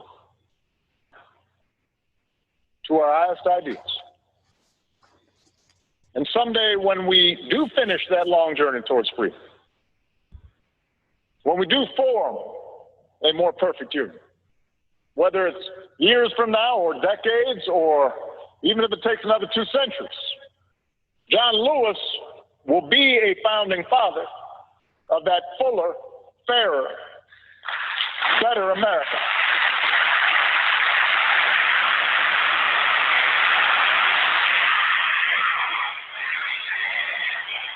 And yet, as exceptional as John was, here's the thing, John never believed that what he did was more than any citizen of this country can do. I mentioned in the statement the day John passed, the thing about John was just how gentle and humble he was. Hey, pause it right there, JT. And despite this storied, remarkable career, he treated everyone with kindness and respect because it was innate to him. This idea that any of us. Hey, JT, stop the clip right there. Okay. All right, so that's an excerpt of President Obama's eulogy from Thursday at Representative John Lewis funeral. That's from NBC. So this all over the internet, all over YouTube. You can check that out. But you can go to NBC.com or you can go to NBC's YouTube channel. So very quickly here, one of the things that President Obama said, and it's in the article from the Washington Post, Obama delivers call to action and eulogy for Lewis, likens tactics by Trump and administration to those by racist Southern leaders who fought civil rights. Okay, I wasn't exactly sure where it was in the eulogies, so we didn't get to it. But one of the things he said was, quote, Bull Connor may be gone, but today we witness with our own eyes police officers kneeling on the necks of Black Americans. George Wallace may be gone, but we can witness our federal government sending agents to use tear gas and batons against peaceful demonstrators. We may no longer have to guess the number of jelly beans in a jar in order to cast a ballot. But even as we sit there, there are those in power who are doing their darndest to discourage people from voting. Some of them are Black too, just so you know, so they can prop up their platforms, social media platforms, things like this. But so he goes on to say, so President Obama connected Donald Trump to George Wallace, the former Alabama governor who led the segregation movement, without ever saying the current president's name. President Obama accused the current administration of, quote, even undermining the Postal Service, end quote, as an effort to block more voters from participating in democracy. Without naming his former vice president, Joe Biden, President Obama signaled that that voters should elect Joe Biden and give Democrats the U.S. Senate majority. They should abolish the 60-vote filibuster in the Senate to advance voting rights. He said that the 60-vote filibuster is a Jim Crow relic, quote unquote, a Jim Crow relic. So let's see here. I made some notes here in the article. Now, in the days since, so the article from the Washington Post goes on to say, in the days since John Lewis's death, there has been renewed calls for Congress to act on voting rights and name the legislation in John Lewis's honor. In 2013, the U.S. Supreme Court invalidated a crucial component of the landmark 1965 Voting Rights Act, ruling that Congress had not taken into account the nation's racial progress when citing certain states for federal oversight. The House of Representatives passed legislation. The Democratic-led House of Representatives passed legislation in December 2019 to restore those protections. But the bill has languished in the GOP-led Senate led by Moscow Mitch McConnell. This is why Moscow Mitch McConnell has to go. This is why Democrats have to take back control of the U.S. Senate. Now, I'm neither Democrat nor Republican, but I'm not stupid either. I can see who's blocking bills that are beneficial to African Americans. There were 433 bills that the U.S. House of Representatives passed in 2019. 80% of those bills have died in the Senate or being blocked in the Senate, including the bill to raise the federal minimum wage by 2025 from $7.25 an hour, where it is now, to $15 an hour, including the Paycheck Fairness Act as well. Okay, so when you go study this, you see who the real obstructionists are. Then we saw that time it's in the coronavirus, we saw that 2 months and about 3 weeks ago, Democrats in the House of Representatives passed the $3 trillion HEROES Act. It's stuck in the Senate. They knew that July 31st, the $600 extra a week in unemployment insurance was going to run out. They knew this. It's not like Republicans have a calendar that has an extra month in it. They all knew this. Republicans didn't focus on a bill. They didn't take up the HEROES Act from the House of Representatives. They didn't focus on their bill to push it through in time so that there won't be a lapse in people getting the $600 extra and unemployment insurance. Then the Republicans left and went on a 3-day weekend, and they haven't come to an agreement on a bill. Okay, this is going to have a catastrophic effect unless they come up with a bill. Now Republicans finally came up with a bill, but it's for $1 trillion, a little more than $1 trillion. The Democrats' bill is for $3 trillion, but Republicans go on a 3-day weekend, and Trump went to one of his golf resorts, while there's still no national plan to fight coronavirus. All this is taking place at the same time. Politics is the legal distribution of scarce wealth, power, and resources, and the writing of laws, statutes, ordinances, amendments, and treaties, the adoption, interpretation, and enforcement. All this has real consequences for people. Okay. Read the article from history.com. When did African Americans actually get the right to vote? When did African Americans actually get the right to vote, from history.com? And one of the things it talks about is Shelby County versus Holder, U.S. Supreme Court case, which was a backlash also to the record-setting 2012 turnout by African Americans in the presidential race. Okay. African Americans, 66.6% of the eligible African American voters voted. And that was when President Obama was on the ballot. Okay, we're out of time here. 9:10 a.m. the Superstation. We're going to continue on our social media platforms. Right now, it's correct. Wrong behavior is not over till we win. Stay tuned for Pastor Mo. We'll talk to you next week. Peace. Okay, everybody, stand by. Are you behind on paying bills? We're going to continue for a little bit more here on my social media platforms. As time goes by quickly. So we do 2 hours on 9:10 a.m. the Superstation, WFDF in Detroit.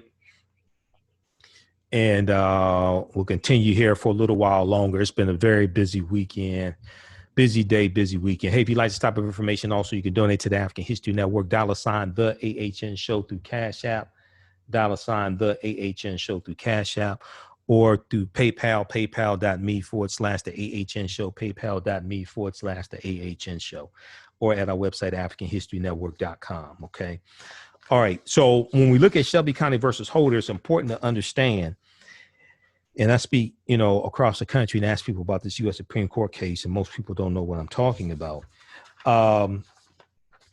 In 2012, the turnout for African-American voters exceeded that of white voters for the first time in history. This scared white people, a lot of white Republicans, to death. Not all white people were scared, but a lot of white Republicans were scared to death. 66.6% of eligible African-American voters turned out to re-elect President Obama. Now, in 2013, the U.S. Supreme Court struck down a key provision of the 1965 Voting Rights Act in a 5-4 U.S. Supreme Court ruling, Shelby County versus Holder. And the U.S. Supreme Court ruled that it was unconstitutional to require states with a history of voter discrimination to seek federal approval before changing their election laws. In the wake of the court's decision, a number of states passed new restrictions on voting, including limiting early voting and requiring voters to show photo ID. Supporters argue such measures are designed to prevent voter fraud, while critics say they, like poll taxes and literacy tests before them, disproportionately affect poor, elderly, Black, and Latino voters. Okay, this is what we're dealing with. It's a voter suppression tactic. All right, and then, read that article from history.com. And nowhere in the U.S. Constitution does it actually guarantee, nowhere in the U.S. Constitution does it actually explicitly give anyone the right to vote. Nowhere in the U.S. Constitution does it explicitly give anyone the right to vote. What it does, the 15th Amendment, 1870, which was adopted February 3rd, 1870. So this year is the sesquicentennial, the 150th anniversary of the 1870 of the 15th Amendment of 1870. It guarantees the right to vote. It protects the right to vote, but nowhere in the U.S. Constitution does it explicitly give anyone the right to vote. So there needs to be an amendment to the Constitution for that, it appears. Okay, let's continue. Now, I'm not sure if I'm going to be able to pull this clip up. May have to do this next show. And I'm trying to juggle all this technology broadcasting from home. So you have to bear with me here.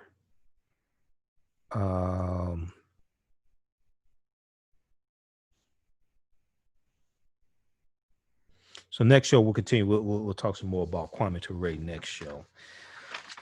U.S. Postal Service slowing down. Donald Trump said he told his people to slow the testing down. Well, he's slowing down the Postal Service also. I wonder why. Postal Service backlog sparks worries that ballot delivery could be delayed in November. Okay.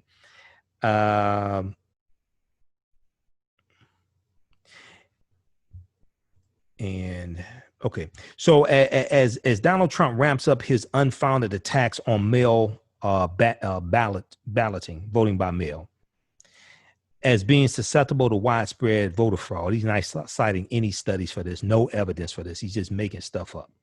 Postal employees and union officials say the changes implemented by Donald Trump fundraiser turned Postmaster General Louis DeJoy, D-E-J-O-Y, Louis DeJoy, are contributing to a growing perception that mail delays are the result of a political effort to undermine absentee voting.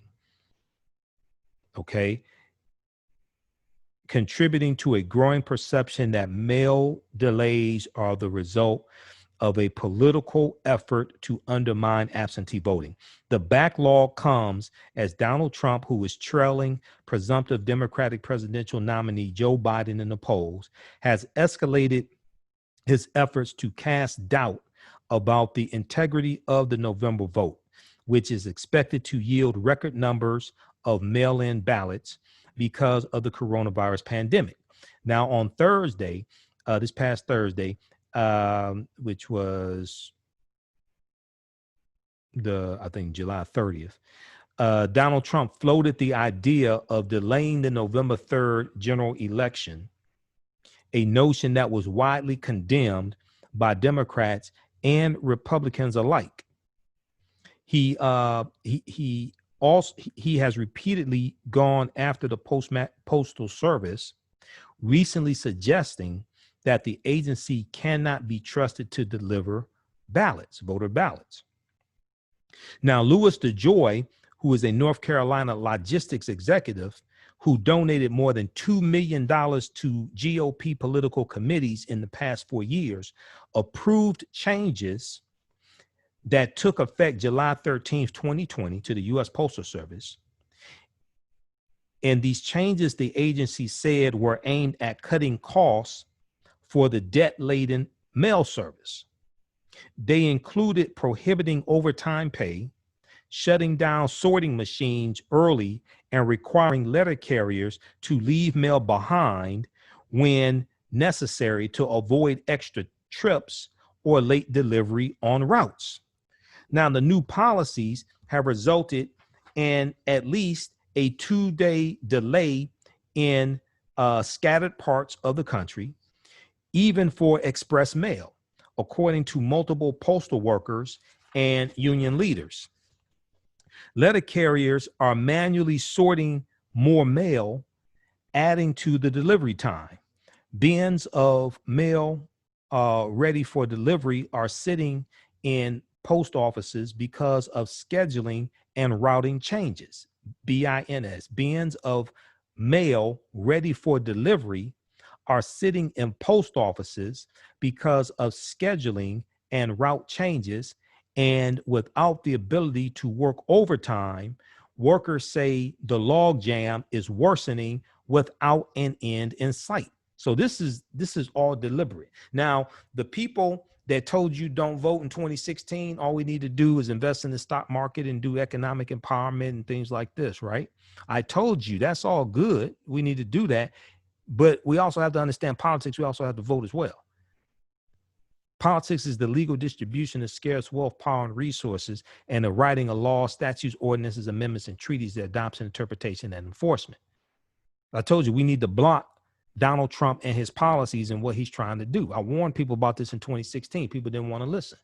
I read Donald Trump's 13 policies he had at his website. I read Hillary Clinton's 36 policies. I watched about 100 campaign speeches and interviews that Trump did. I used 8 different fact-checking sources. I researched him, researched Hillary Clinton, researched her policies. Her policies were much more beneficial for African Americans, and she would have protected a lot of the policies President Obama had in place that were beneficial. We didn't research any of this stuff. So some of us didn't vote. Okay. I'm not talking about the people who were victims of voter suppression, tried to vote and couldn't vote. I'm not talking about that. I'm talking about the people who didn't show up. Well, people voted for Jill Stein for, I don't know why. Jill Stein got, so Donald Trump won Michigan by 10,704 votes. The interstate cross-checking system knocked about 54,000 people off the voter rolls. The interstate cross-checking system was not 1.1 million people off the voter rolls nationwide, and it targeted people with ethnic sounding names like James Brown, Jamal Smith, okay, Kwame Toure. It targeted, Fernando Hernandez. It targeted people with ethnic sounding names. Research the interstate cross-checking system. Because when I ask people about this, they don't know what the hell I'm talking about. That not 1.1 million people off the voter rolls. And what the interstate cross-checking system said was, and this was championed, this was really pushed by Chris Kobach, who was the Secretary of State in Kansas. Okay. What the interstate cross-checking system said was that what they alleged was that people were registered in 2 different states and voting twice. So they said that James Brown in Detroit, Michigan was the same James Brown in Cleveland, Ohio. So we need to remove them from the voter rolls. This is actually what they did. Okay. The interstate cross-checking system. It knocked about 54,000 people off the voting rolls in Michigan. Jill Stein got 50,000 votes out of Michigan. Trump won Michigan by 10,704 votes. He won Michigan, Wisconsin, Pennsylvania by 78,000 votes. And Republicans engaged in voter suppression campaign in those key battleground states: Michigan, Wisconsin, Pennsylvania, Florida, different things like this. So we didn't understand. We didn't see the backlash coming. We didn't understand Shelby County versus Holder, 2013 Supreme Court case that was a backlash to a record number of African Americans turning out to vote in the 2012 election. That was the first time that that was the first presidential election where the percentage of African American voters was greater than white people. We didn't see the backlash coming because we don't understand the history. Okay. And we don't understand political self-defense, understand how laws and politics impact the economic conditions of African Americans, understand how to disarm people of these weapons they're using against us, and in some cases have to use them against themselves, use them against them. But we don't understand that we have to understand the law better than they understand the law. If they're using the law to attack us and entrap us, we have to know where all the pitfalls are, all the booby traps are. We must understand the law better than they understand the law. So if you haven't read the U.S. Constitution, you're clueless, because the Constitution is the foundation for all of this. So that's what Shelby County versus Holder does. But a lot of people didn't understand, well, the president appoints the postmaster general. People weren't talking about the fact that, wait a second, Republicans want to control the federal courts. Donald Trump has gotten at least 200 federal judges confirmed. Those are lifetime appointments. They could be there the next 30, 40 years.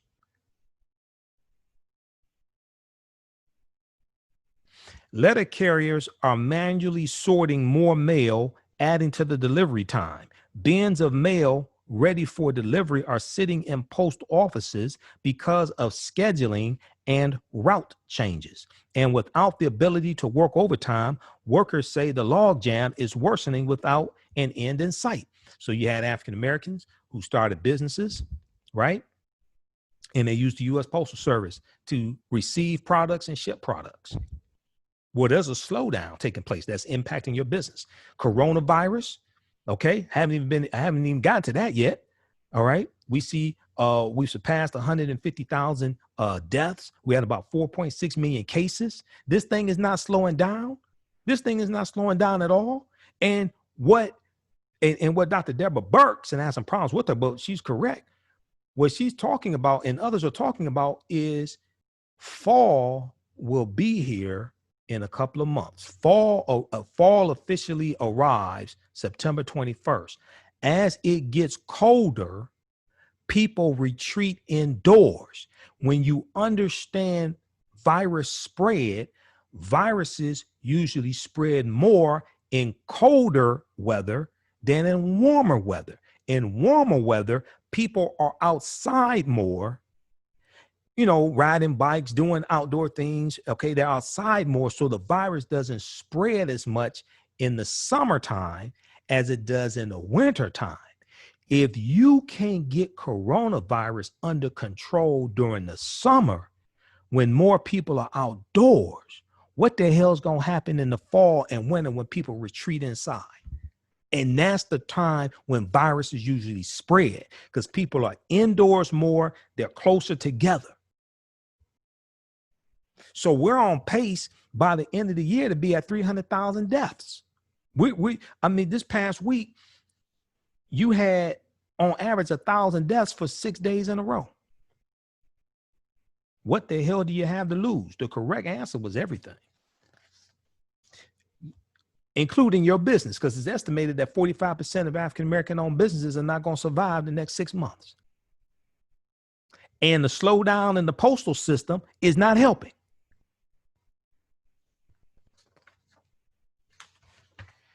Okay. Keep playing around if you want to. Postal Service backlog sparks worries that ballot delivery could be delayed in November. Washington Post, I think this was July 31st, 2020. Read that article. So let's jump to coronavirus since we talked about that. Oh, then also we saw this past week, July 31st, numbers came out Thursday.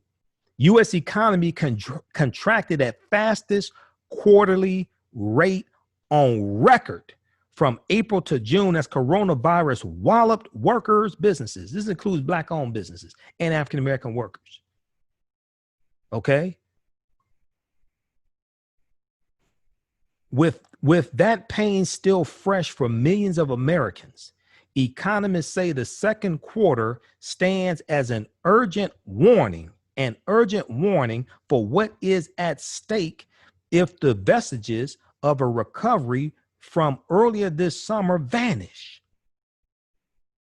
While Congress clashes over another stimulus bill and the virus forces more states to shut down bars and restaurants again, because some of the governors shut down late and opened up too soon, like dumbass Brian Kemp, governor of Georgia. Governor Brian, I stole an election from a Black woman named Stacey Abrams Kemp, and dumbass Governor Ron DeSantis of Florida, and other Republican governors shut down too soon, shut down too late, and opened up too soon. And Florida is getting killed by coronavirus and the spread of it. And we saw Herman Cain died also. I'm not going to talk about that. Some people say, oh, you shouldn't be happy that a Black man died. Oh, that Negro right there. That Negro was brain damaged. But, let me just put it to you like this, okay? I'm not going to dwell on this, but let me just put it to you like this. So I was watching MSNBC the day the announcement came. It was shortly before, I think it was Thursday. I think it was shortly before the funeral of John Lewis. And I'm sitting there watching MSNBC. Ayman Mohadeen, who's a reporter on MSNBC, he said, we have some sad news. Former gubernatorial presidential candidate Herman Cain has passed away from coronavirus. Now I'm sitting there listening to the whole broadcast and I'm like, okay, now where's the sad news? You took your ass to a super spreader event. They weren't wearing masks, most of the people. Super spreader event in Tulsa, Oklahoma. The health professionals in Tulsa were telling the Trump campaign, please don't hold this event here. Coronavirus is spreading in Tulsa, Oklahoma. Okay. If you have it, please at least make mask mandatory. They didn't do any of that. Okay. People, there was a group of African Americans with Trump, all of them sitting around, not wearing masks. Now, we don't know for certain that he caught it there, but he caught it somewhere. So, you know, the chickens are coming home to roost. What the hell do you think was going to happen? You know, I don't wish harm on anybody, but what the hell do you think was going to happen? So then dumbass Louis Gohmert, Republican from Texas, got coronavirus. It's a lot of scared Republicans right about now. We saw Donald Trump's national security advisor got coronavirus. Coronavirus knocking on the White House door. Louis Gohmert was about to get on a plane with Trump. Listen to me. Representative Louis Gohmert was about to get on a plane with Trump. And you had to be screened. He was screened and they found out he had coronavirus. Okay. Is knocking on the White House door. Okay. Keep playing around. Coronavirus gonna make a believer out of a whole lot of people. It's about to whoop some ass. I'm telling you. You know, I don't wish harm on anybody, but the chickens are coming home to roost. So on Thursday, the government, what was that? That was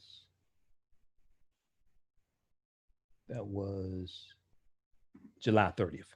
On Thursday, July 30th, the government also reported that jobless claims increased once again last week to 1.4 million. Another sign that any recovery is stalling. Now, Jared Kushner, who has no qualifications to be a senior advisor to the president, okay, and at one point he was over the coronavirus task force. I'm not sure if he still is. No qualifications. These are some of the most unqualified white people I've ever seen in my life. These are some of the most unqualified white people I've ever seen in my life. Don't you ever fix your mouth to criticize affirmative action, okay? Because affirmative action was not for unqualified African Americans. It was to give qualified African Americans a shot. White people have had affirmative action. They had it for at least 246 years. It was called slavery. Okay. But anyway. So the gross domestic product, the GDP, shrank at an annual rate of 32.9%, 32.9%, according to the Bureau of Economic Analysis. The agency, this is the agency that publishes the statistics on quarterly economic activity. Although it usually stresses the annualized rate, that figure is less useful this quarter because the economy is unlikely to experience another collapse like it did in the second quarter. Still, while a tailspin at the second quarter rate is unlikely, the nascent recovery that began appearing earlier this summer appears to be in jeopardy.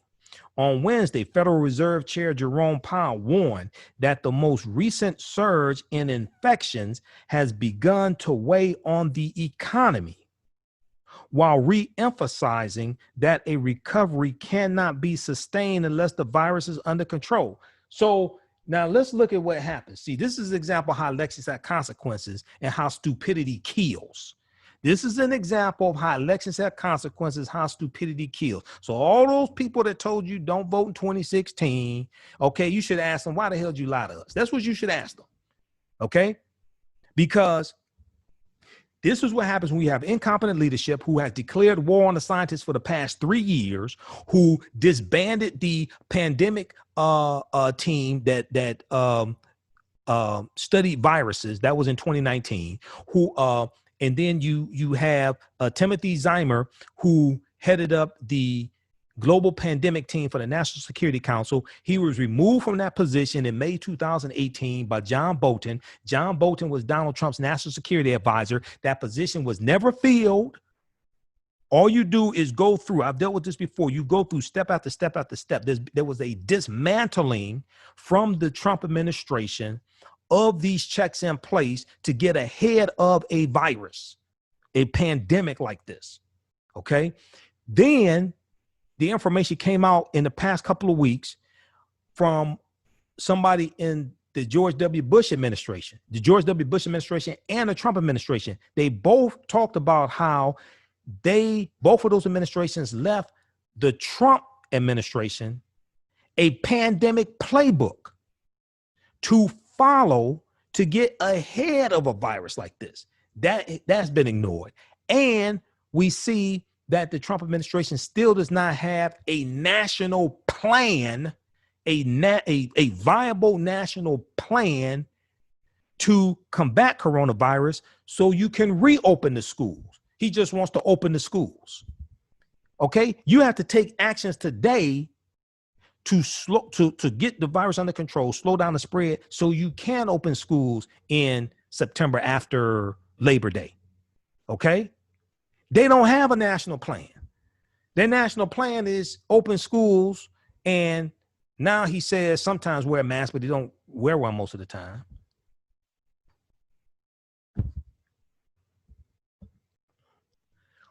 So I tried to warn people, but okay. Thursday's report helps explain which parts of the economy suffered as people stayed home, cut back their spending, and suddenly overhauled their routines. With retail stores shuttered and people swapping out their work wardrobes for leisure. So I just heard I think it's Men's Warehouse. They're closing a bunch of stores. So what's about to hit now are massive evictions and massive foreclosures. So they're trying to get the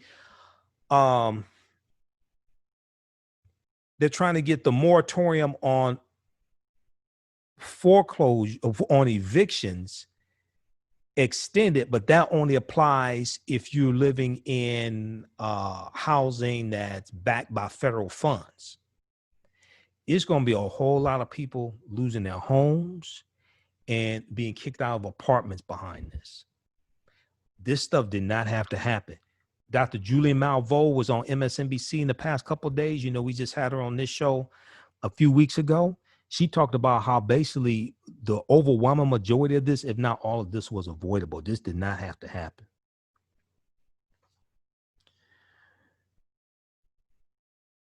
The pandemic also triggered a collapse in oil prices, exacerbated by lower gasoline sales and dampened transportation services, as Americans stayed home and avoided commutes or basic errands.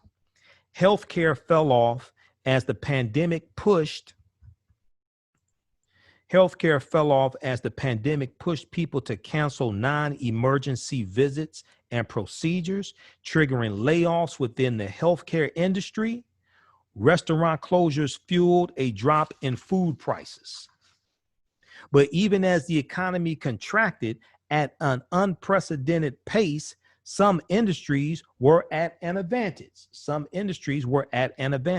Along with recreational goods and vehicles and farm inventories, auto sales rose. Inventories are at historic lows, with so many factories shuttered or scaled back. Said Michelle Krebs, Krebs, Senior Director of Automotive Relations for Cox Automotive and Executive Analyst for Auto Trader. Okay, so this was the worst quarter for the GDP since at least 1875, according to a historical data set created by economists Nathan S. Balke, Balke, and Robert J. Gordon. The runners up are the third quarter of 1893. There was an economic collapse in 1893, which led to the strike in 1894 of the Pullman car company, George Pullman, that led to that strike in 1894. Okay. That was because of the economic collapse in 1893. There, 1893, there was a legendary panic and run on the banks, and this caused a crippling depression. And then you have the fourth quarter of 1937, when the Great Depression returned with a vengeance. Those quarters saw declines of 8.4% to the GDP in 1893 and 7.2% to the GDP in 1937 during the Great Depression. This decline was 32.9%. That's unheard of. Now, this is supposed to be the big businessman. This is supposed to be the genius who, remember on the campaign trail, this idiot said, you're going to have so many wins that you're going to say, Mr. Trump, I'm tired of winning. Are you tired of winning yet? Are you tired of winning yet? Let me know when you're tired of winning. I just want to know. Say when. Now, until now, no quarter in the modern era of GDP measurement, which began in 1947, had seen a decline of even 3%. The worst was 2.6% in 1958 amid a depression that coincided with a devastating pandemic known as the Asian flu. Now, in California, Arizona, Texas, Florida, and Michigan, intensifying outbreaks have forced authorities to dial back their reopening plans and restrict business activity once again. New claims for unemployment benefits rose for the second week in a row, 1.4 million this past week, marking the 19th straight week of more than 1 million jobless claims, adding to worries about how vulnerable much of the workforce remains as enhanced unemployment benefits are due to expire. And they expired July 31st, Friday, July 31st. That extra $600 a week from the federal government for unemployment insurance, $2,400 a month. And then you have a lot of Republicans saying, oh, well, it should be $100 or $200. Many of the, and most of the U.S. senators are millionaires. And there's a lack of sympathy and empathy for the everyday common person.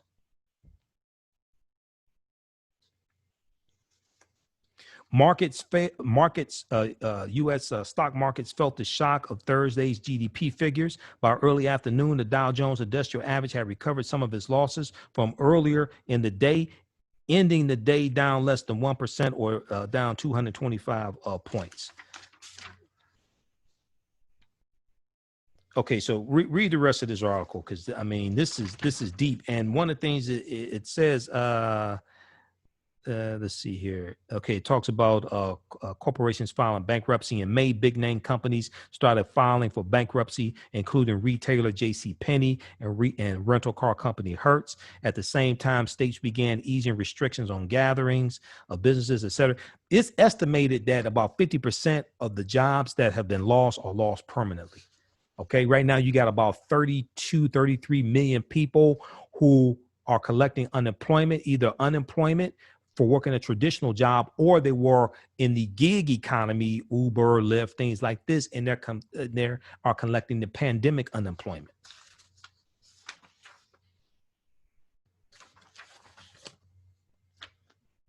So then, so read that article from Washington Post. We'll post the article here. U.S. economy contracted at fastest quarterly rate on record from April to June as coronavirus walloped workers, businesses.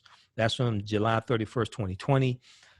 NBC News has reporting on that also. If we look quickly, because I have the update on coronavirus.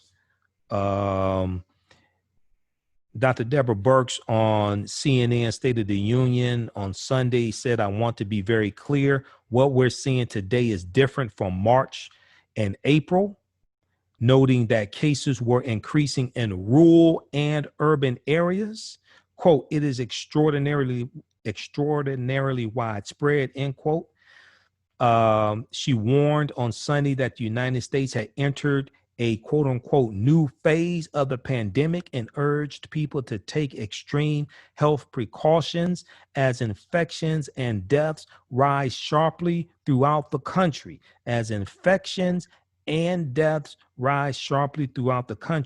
Dr. Deborah Birx did not rule out an estimate from former Food and Drug Administration Commissioner Scott Gottlieb that virus deaths could top 300,000 by the end of the year, because we're averaging right now 1,000 a day. You do the math, we're on pace to be at 300,000 deaths at the end of the year. Such an outcome would be far less likely, Dr. Deborah Birx said, if people practiced social distancing and avoided large gatherings and wear a goddamn mask also. Wear it over your mouth and your nose. Dr. Deborah Birx faced mounting criticism over her handling of the coronavirus response after the New York Times reported last month that her optimistic outlook on the pandemic's trajectory helped justify reopening decisions that preceded new outbreaks. House Speaker Nancy Pelosi said Sunday she did not have confidence in Dr. Deborah Birx. Quote, I think the president is spreading disinformation about the virus and she is his appointee. She said in response to a question from ABC's Martha Raddatz, so I don't have confidence there. No.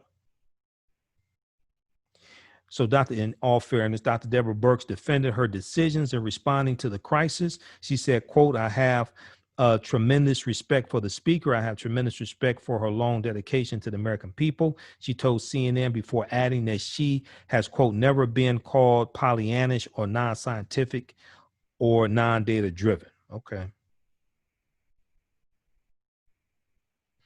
Now, Dr. Deborah Birx and Dr. Anthony Fauci, the nation's top infectious disease expert, have warned 20 states in the Sun Belt, the Midwest, and Pacific Northwest. They warned 20 states in the Sun Belt, the Midwest, and the Pacific Northwest that the virus spread is accelerating within their borders. While Dr. Deborah Birx said mitigation efforts have helped in some places, she stressed that people need to practice strict social distancing and wear masks. She also raised concerns about the virus spreading within multi-generational households, urging people in those settings to, quote unquote, really considering wearing a mask inside their homes. Now, Dr. Birx's remarks came as the U.S. economy fails to build on signs that it had started to recover, and as millions of Americans continue to wait for an economic relief package that would restore their expired unemployment benefits. Speaker of the House Nancy Pelosi and Treasury Secretary Steve Mnuchin made clear in separate interviews on Sunday, August 2nd, that they remained far apart on a deal. Nancy Pelosi said the administration continued to resist a public health strategy to attack the virus. Just reopening the country is not a strategy. Just we must open schools is not a strategy. Students must be in schools is not a strategy.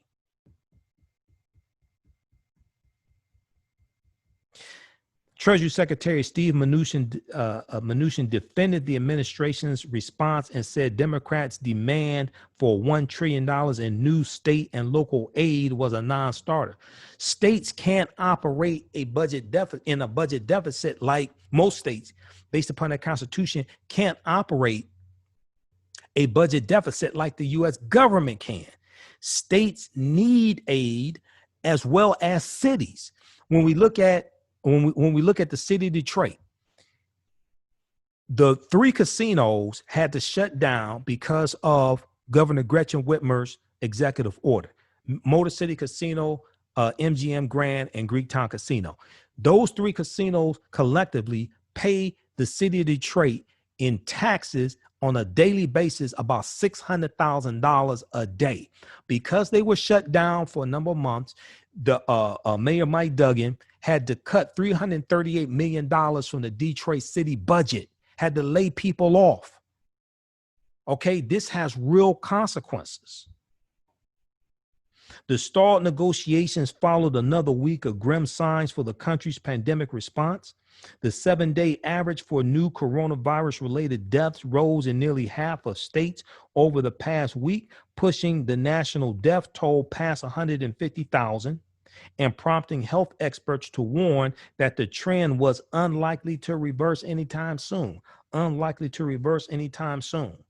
Numerous states reported record daily fatalities in recent days, including California, which reported 219 deaths on Saturday, August 1st, according to tracking by the Washington Post. Florida reported a record 257 deaths on Friday, July 31st, and seven-day averages for new deaths reached new highs in states across the South, West, and Midwest.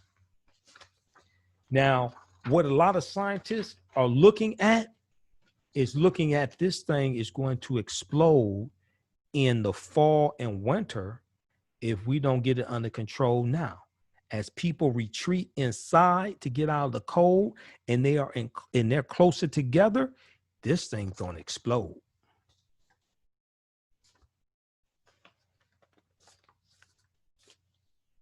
All right. So how's everybody doing? Let's see. We're on Facebook and YouTube. Everybody share this broadcast on your social media platforms. Invite your friends to tune in. Follow us on our Facebook fan page, The African History Network, The African History Network, and our YouTube channel, Michael Imhotep, Imhotep. Turn on notifications because a lot of people are not getting notified when we're on. I'm having a problem with Facebook and YouTube. I'm trying to figure out what this is, if this is on purpose or what, because I have people that tell me they just tune in and they're like, I did not get a notification that you were on live. All right, we'll post some of this. This is too depressing to talk about. This is how stupidity kills.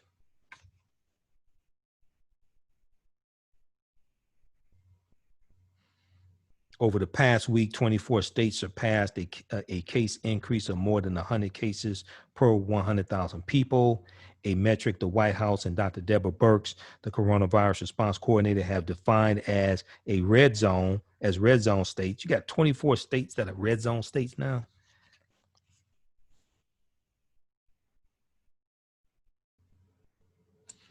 The coronavirus recession threatens to devastate Black commercial districts and other ethnic enclaves that fuel the vibrancy, economies, and identities of American cities. A new CDC report suggests that children of all ages may be susceptible to coronavirus infections and may also spread it to others. And it details an outbreak at a sleepaway camp in Georgia last month. So that would have been the month of June. In Georgia in June 2020, in which 260 children and staffers, more than 3/4 of those tested, contracted the virus less than a week after spending time together in close quarters. Okay, but you want to open the schools and you have no plan. All right, I saw this story dealing with Ota Benga, and I'm going to try to see if we could pull this up here. I posted this on our Facebook fan page, the African History Network. This deals with Ota Benga was from the Congo. He was an African man, and he was put on display in the Bronx Zoo in 1906. It was a monkey exhibit, if I remember correctly. Just a real tragic, dehumanizing story. He's going to end up committing suicide also. I mean, this story deals with the dehumanization of African people in this country. Let me just a second. Let me pull this up here because I don't think I got a chance to print this article out. I've been so busy and working and just a lot going on.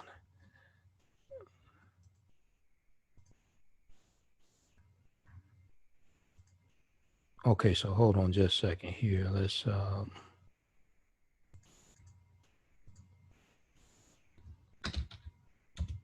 Try to pull this up.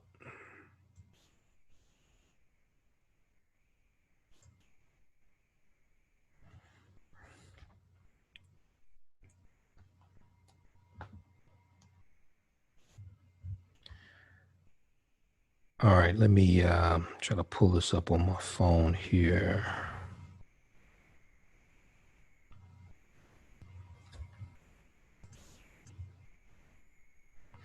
So Ota Benga was known for being featured in an exhibit at the Louisiana Purchase Exposition in St. Louis, Missouri in 1904, and in a human zoo exhibit in 1906 at the Bronx Zoo. A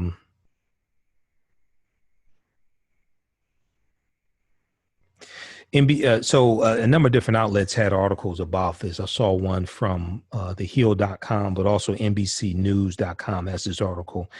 Bronx Zoo operator apologizes for racist display of African man in 1906.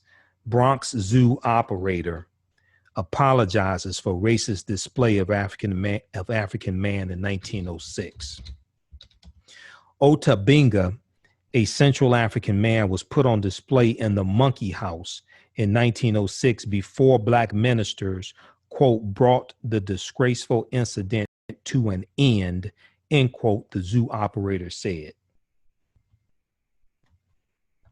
So the operator of the venerable Bronx Zoo, one of the world's most famous wildlife parks, has apologized for two unconscionable racist episodes in its past, including placing an African man in display in a monkey house in 1906. The Wildlife Conservation Society, which runs the Bronx Zoo, in addition to 3 other zoos and an aquarium in New York City, said in a statement this week that in the quote name of equality, transparency, and accountability, we must confront our organization's historic role in promoting racial injustice. The society cited its treatment of a young Central African man from the Mbuti people, MBUTI, in the present day Democratic Republic of Congo. Quote, his name was Ota Benga, Benga. The statement said, Bronx Zoo officials said, quote, put Ota Benga on display in the zoo's monkey house for several days during the week of September 8th, 1906. Okay, during the week of September 8th, 1906. Before outrage from local African-American ministers quickly brought the disgraceful incident to an end. One of the ministers, the Reverend James Gordon, quote, arranged for Ota Benga to stay at an orphanage he directed in Weeksville, Brooklyn, end quote, the statement said, quote, robbed of his humanity and unable to return home. Now, Ota Benga died by suicide a decade later.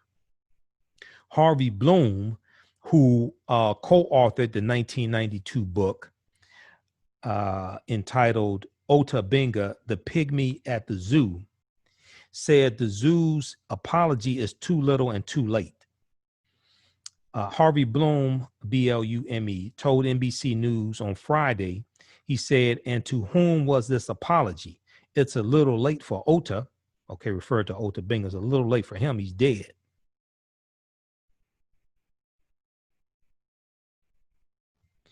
Now, all known records about Ota Benga at the Wildlife Society are now being made available online.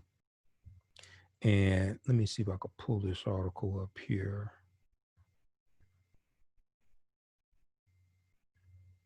Just 1 second here. Just running slowly.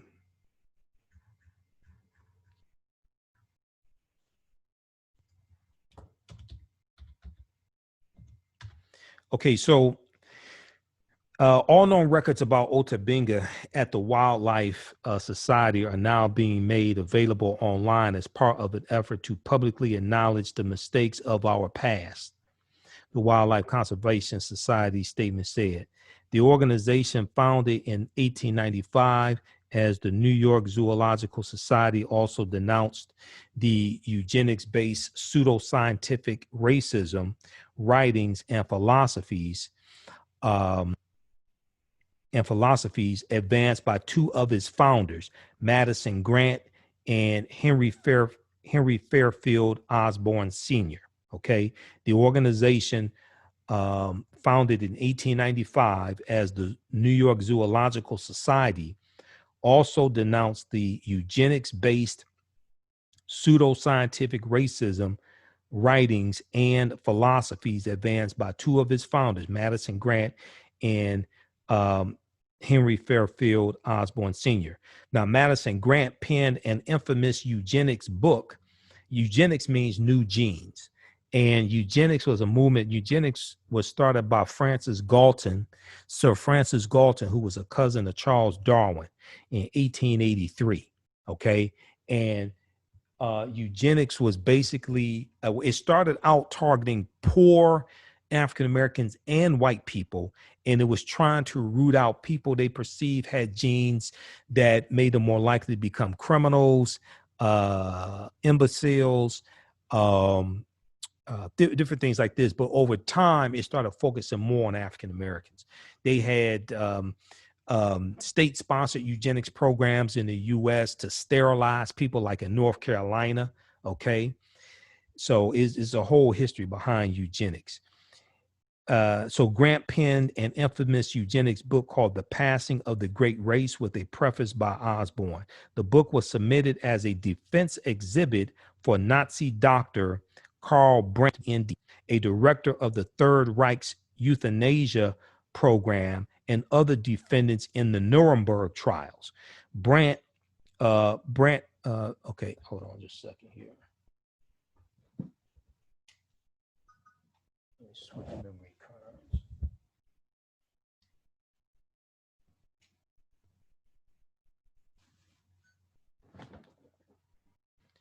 Okay, the book was submitted as a defense exhibit for Nazi doctor Karl Brandt, Brandt, a director of the Third Reich's euthanasia program, and other defendants in the Nuremberg trials. Now, Brandt, who was also Adolf Hitler's personal physician, was convicted of the war crimes tribunal, was convicted by the War Crimes Tribunal in 1947 and put to death in 1948. Quote, back in the day, science and anthropology were based on explicitly racist principles, Harvey Bloom said, that there was a hierarchy of races culminating with the white race on top looking down. Now, the role once respected scholars who played in propping up debunked scientific theories to justify white supremacy has been overlooked for far too long, according to the author. Okay, Madison Grant was one of Hitler's favorite authors, said Harvey Bloom, who co-authored the book Ota Benga, the Pygmy at the Zoo, end quote, with the late Phillips Werner Bradford, who was the grandson of the man who purchased Ota Benga in Africa and brought him to America. Quote, these were not Nazis, but in some ways they were too, end quote. Now, the Wildlife Society said in the statement, which was first reported by the New York Times, that it is obligated to confront these episodes. Okay, the Bronx Zoo said in a statement, we deeply regret that many people and generations have been hurt by these actions or by our failure previously to publicly condemn and denounce them. We recognize that overt and systemic racism persists, and our institution must play a greater role to confront it.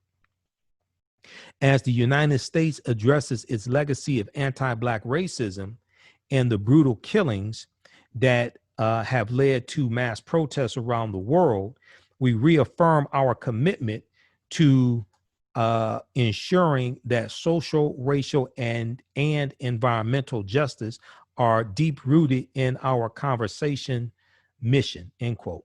Now, the organization also announced it was hiring a diversity officer to help ensure diverse pools of candidates for recruitment, promotion, and succession planning, including our board and leadership. The statement went on to say, today we challenge ourselves to do better and to never look away whenever and wherever injustice occurs. Okay, so check out that article from NBCnews.com. It's written by David K. Lee, L.I., July 31st, 2020. Bronx Zoo operator apologizes for racist display of African man in 1906. And this is about Ota Benga. And it was African-American ministers that step in to get them to shut down that exhibit, okay? All right, hey, if you like this type of information, you can donate to the African History Network, $, the AHN Show through Cash App, $, the AHN Show through Cash App, and paypal.me, paypal.me/the AHN Show through PayPal. Follow me on my Facebook fan page, The African History Network, The African History Network. Then also on YouTube at Michael Imhotep, IMHOTEP on YouTube. Be sure to turn on notifications on both Facebook and YouTube so you know when we go live.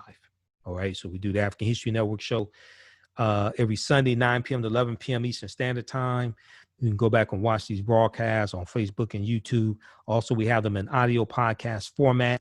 You go to our website, AfricanHistoryNetwork.com, click on Listen to Podcasts. Then wherever you get your podcasts from, search for the African History Network show. We're on Castbox. We're on FM Player, iTunes, Stitcher, TuneIn, the TuneIn radio app, TuneIn.com. So we're on a number of different platforms. Search for the African History Network show. All right, so, okay, we have to get out of here. Remember, the African History Network, we focus on educating, empowering, and inspiring people of African descent throughout the diaspora and around the world, because right now it's corrects wrong behavior. What you do for yourself, what you do to yourself, and what you allow the people to do to you and get away with is based upon what you think about yourself. Remember, right now it's corrects wrong behavior. It's not over till we win. Wakanda forever. We'll talk to you next time. Peace.